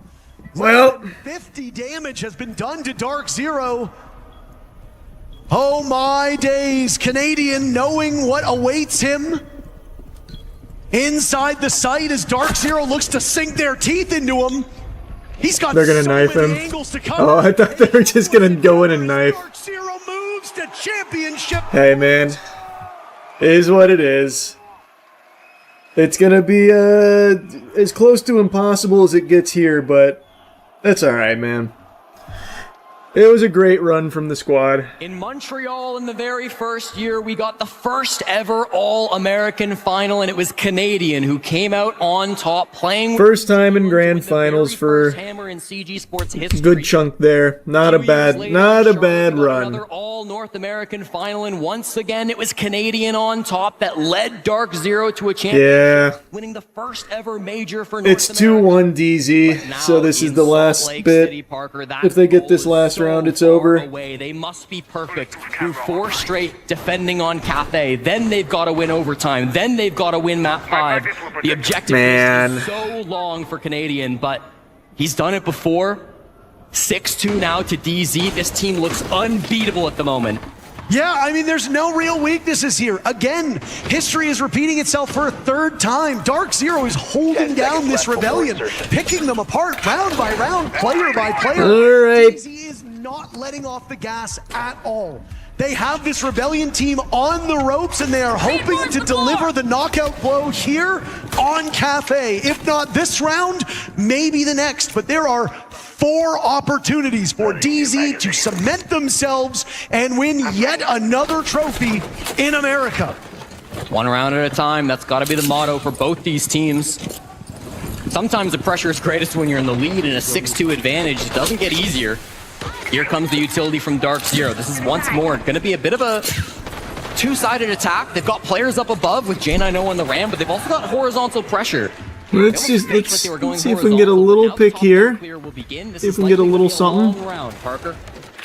I imagine it'll be a slow one. Dark0 doesn't need to rush it unless they see an open. Yeah, they're so good at playing slow. And if that opening does present itself, DZ is a team that so far has been very good at calling on the fly. They are obviously well rehearsed and well practiced. They have a great mind. One thing DZ's done extremely well is that they are checking every possible angle. Like what he just did right there was just clearing out soft wall just in case. They are playing so methodical. Since the start of the season, they cemented themselves as the best team in North America. They'll have another opportunity to prove it today. They've been showing that so far. 90. Really, our best bet is just to anchor here, I think. Basically, exactly what we're doing right now, I think, is the only way we can maybe get this. Ambi is likely going to be the first point of contact. As this hatch opens, he has to be sharp, but he's let 2 players drop. Yeah, that was really unfortunate timing. That was extremely unfortunate timing. That timing actually hurt my feelings. He just looked away from hatch. Alright, Canadian traded. DZ with the upper hand, looking to lift. They're gonna swing, yeah. Down goes Canadian. They've got Ambi isolated. Yeah. Darkness has long been their ally. Oh well. DZ have that was commanding from DZ. They did look unbeatable. We looked unbeatable in map 1, and that got flipped hard in map 2 and never came back. Oh well, it is what it is. It was a good run. It was a good run. Ian Watkins. If you're familiar with that name, you probably just puked in your mouth a little bit, even just hearing it. But maybe you don't know that name. Maybe you're familiar with the band that he was the lead singer of, Lost Prophets. They were a huge band back in the early 2000s. In fact, when I was a kid, they were one of my favorite bands. I even had a website I made in 4th grade called coldflames.pixo. I tell you, it could have been the next Facebook. I was ahead of my time. And all over that website, I had Lost Prophets music blasting because I really loved their work. And then in 2012, it was revealed to the world that Ian Watkins, for years, had gotten away with unimaginable evil and is one of the most infamous pedophiles in music industry history. He's like the Diddy of rock music, I suppose. It is unfathomable, the shit that he did. I made a whole video on his history 3 years ago. It is a lengthy and disgusting history here of unfathomable evil with Ian Watkins. He attempted to rape babies, like actual babies. It is beyond anything you're probably imagining. Like the worst things you can think of, he did. And he wasn't exactly, like, quiet about it either. He was very proud of all of it. The password to his laptop was even a reference to how he fucks kids. And then in a recorded phone call to a fan while he was in prison, he said that this whole thing was megalols. His sick, deranged fans would actually present their children for him. And he would talk to them in prison as well. Like, it's actually unhinged. The depths of depravity with Ian Watkins are something that you can't even picture as a sane person. And he got away with this for years. Again, this wasn't like the biggest secret in the world, like the fucking KFC 11 herbs and spices or anything. This was something he had been reported to the police for multiple times, but they didn't take it seriously. And in fact, the only reason he ever even got apprehended in the first place was on unrelated drug charges. Like, it's actually fucking infuriating, really. But he did finally get arrested. All of this information came to light, and he was serving a 29-year sentence, which, by the way, is crazy that it wasn't like multiple life sentences for all of this shit. I cannot believe it was only 29 years. I understand the laws are a little different over there when it comes to maximum sentences, but even still, the fact that he was going to be released in the next 16, 17 years means he would have been a free man again in his 60s. And for a fucking monster like this, I have no doubt he would have gone right back to raping children, babies, all of that evil he would have been engaging in immediately upon being released, no doubt. Now I say was, because that's in the past now, he's dead. 2 fellow inmates stabbed Ian to death yesterday with a knife. It was first thing in the morning too, so this was like the number one thing on their to-do list for the day. They must have just got up, stretched, got the sleepies out of their eyes and said, alright, let's go kill that guy. So they did. Now, of course, I have no idea who these 2 guys are or what they're in for, but I do believe that the death of Ian Watkins here just saved a bunch of children in the future, because he was going to be released. He was going to be back out into society breathing the same air the rest of us do. And he point blank says that he found it to be mega lols and showed no remorse or any kind of like change or anything. So there's no doubt in my mind that when he would have been released, he would have went right back to doing this same shit, preying on children. So I do think now that he's dead in the dirt, going straight to hell, that children are safer for it, because he will not be released now out into the population to once again start preying on kids again. Also, this isn't the first time he was stabbed in prison, by the way. In 2023, he was involved in a hostage situation where he ended up getting stabbed, but he survived that one, and then they came back around and got his ass this time. I remember talking about this in 2023 when he first got stabbed. What an interesting hostage to take, because I don't think anyone's going to be fighting that hard to get him back. I can already just, imagine all of the, officers or whatever on the scene oh no! Don't do that! No, please, don't stab him! No, oh no, the madness! No, stop it! Let him go! This is crazy! Don't stab him! And then when they do stab him, and he pulls through, I bet the officers are like, fuck! Kicking sand. What do you mean he made it? What do you mean he pulled through? Shit! This time, though, was clearly a bit different. They didn't use him as a hostage, they used him as a pincushion. So they stabbed and killed him, and you're not gonna believe me when I say this, but it's true. He actually has people mourning his death. All the way up until his death, he had fans that were supporting him, saying he did nothing wrong, and counting down the days until he was freed. It's as fucked up as it sounds. From the handful of these lunatics I've seen, they're not even trying to proclaim that Ian Watkins is innocent, he's been framed or anything. They are actually just saying out loud that they don't care that he did all of those things. That it doesn't matter to them. They still can't wait for him to be freed. Terrifying shit, really. Anyway, though, I just wanted to share the good news with you about Ian Watkins being dead, and that's really about it. So yeah, you already know what time it is. We're tuning in to a new batch of Pokemon scalpers getting into their little clown scuffles over some precious product that they can turn around and try and resell online. I'm only half joking when I say that Pokemon scalpers should be officially labeled as terrorists. Like, genuinely, if you are a scalper, you should be forced onto a registry, as a national security threat.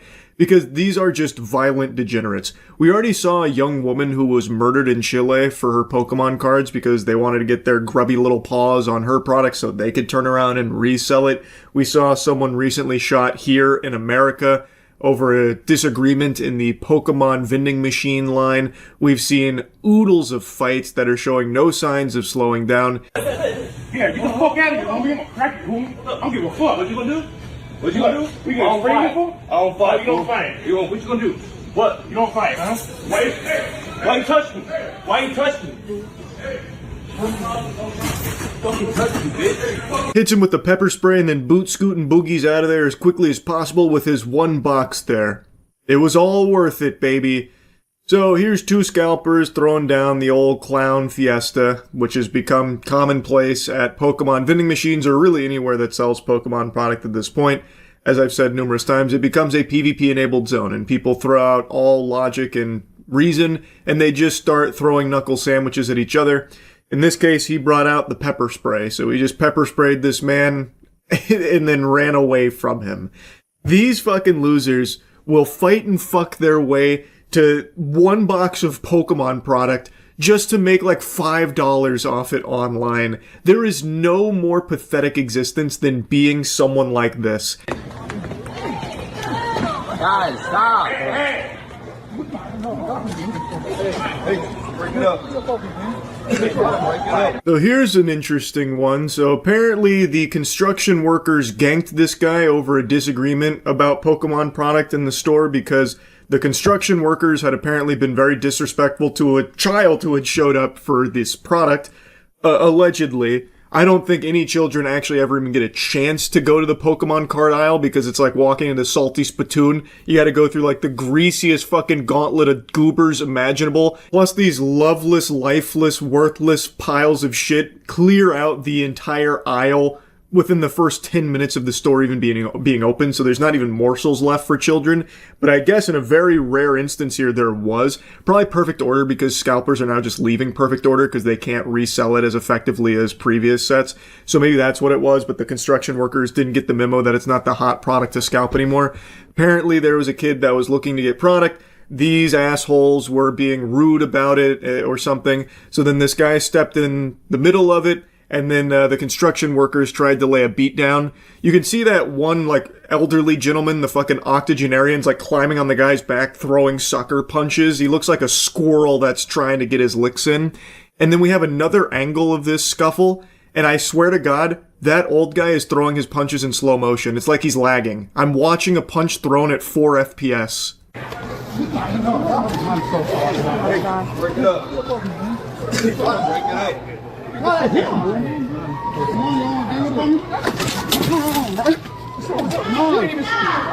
on, bro. Come on, y'all. Game up on me, bro. Come on, bro. You up to my dad. Hey, he's talking about hitting a little kid, bro. I love that the douchebag that had to go 2v1 against this guy is calling the other guy a pussy. You just had to have your little sidekick, your little pocket-sized buddy there, wrapped around his back in order to try and get some of your punches in. And you're calling the other guy a pussy, even though he ate all of your wet noodle punches with no problem at all, and you have the gall to call him a pussy, even though you had to 2v1 him? Oh my god, these scalpers are sickening. Now, of course, there's a very real chance that the other guy is also a scalper, but at the very least, what he's saying seems like something a rational person would have an issue with. Like, hey man, you are cutting in front of this kid and disrespecting a child. This is a hobby for child. This is Pokemon cards. Like, he is calling sense into this. At the very least, I can respect that. And he held his own in a 2v1 here against these relentless, violent lunatics here. All over Pokemon cards, mind you. And I'm gonna tell you something.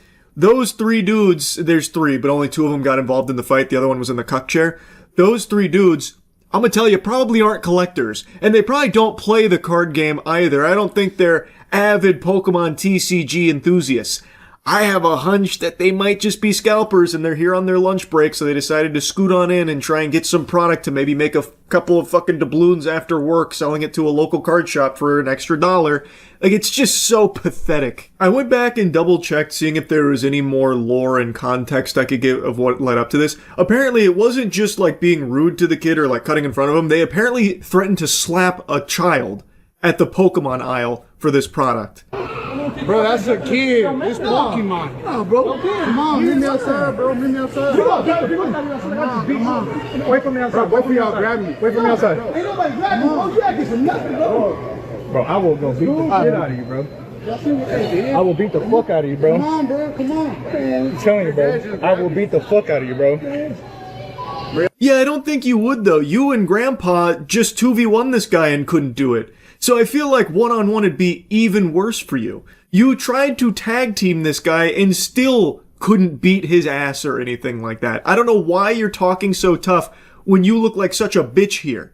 Again, sucker punches from the back and still eating your punches from the front and handling you just fine. I think that guy probably would have won if he did actually step outside with them. It's just pure lunacy. There is no low that these scalpers won't sink to. If that is true about them threatening to slap a child over Pokemon cards, like, it's completely indefensible, man. These are such worms. Hands on, hands off. Get live. Pokey Streets in Meyer, baby. Let's go. Let's get them. Who's got them hands? Here we go. Pokey Streets. Let's get it. Oh, shit. Whose man is that? At first I thought this was at an airport or something. I thought they started introducing Pokemon cards there, which wouldn't even surprise me. Everywhere is, because they just fly off the shelves, mainly because of these fucking scumbags that constantly swoop in and camp out for hours waiting to get their hands on a box of Pokemon. But I believe this is at Walmart, and tensions are bubbling over because there was a chair that was left in line, and then when the person came back to get the chair that was holding their place in line, they came back with 8 people. So someone left a chair and then came in with an entire clown car of people here to scalp the Pokemon product. So then that led to an argument in there, and then things started to get heated. The guy filming's delivering some commentary on it like he's watching a sport.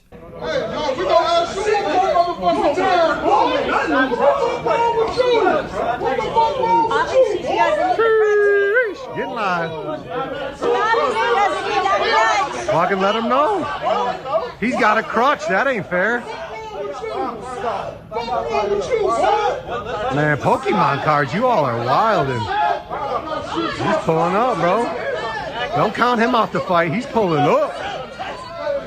I'm gonna go at it with a crutch, really. He said tag team. You want some? We getting some. Lion Meyer, baby. We live. He don't want jack shit. He want none of that. Sheesh. This was worth the wake up. Sheesh. Get an Eli. I'm gonna tell you something that seemed like a mismatch. The guy with the crutch actually had maybe 200 pounds and a whole foot on the other guy in the hoodie who kept throwing up one of these sets here like he was about to use some kind of Tekken move. I don't know what he thought would happen had he not been held back. This was probably just one of those peacocking things where he was trying to appear really big and was just very grateful that his friend was squeezing his tits and holding him back.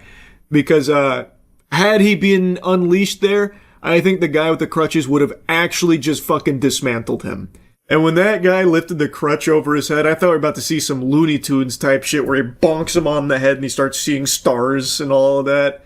I thought it was about to get like real WWE-esque, but it didn't. I guess things simmered down after the screaming match there. I pulled are only like $20 to $30, and it makes me mad every time it does that.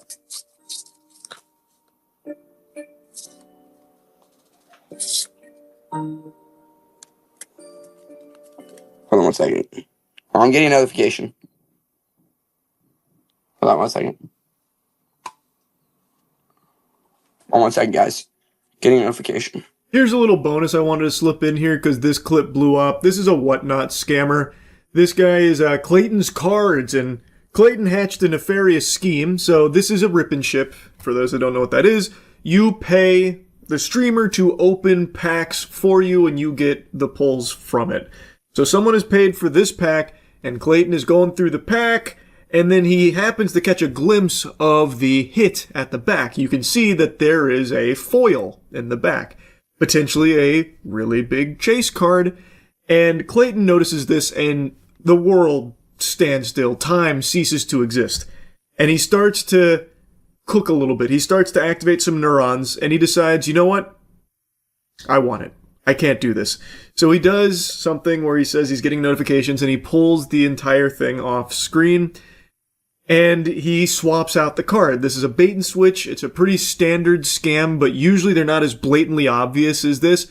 And also, you can see enough of the card here so people figured out what the card was. It is literally a $3 card. So what he did is he bait and switched on a $3 card to one of the sellers here to scam them. He did inevitably get banned, but look at how he tries to finish the show here and get away with it. Hey, yo, Nash, you go crazy. Can everybody hear me good? Can you guys hear me good? Sorry, I'm getting notifications for Amber Alerts.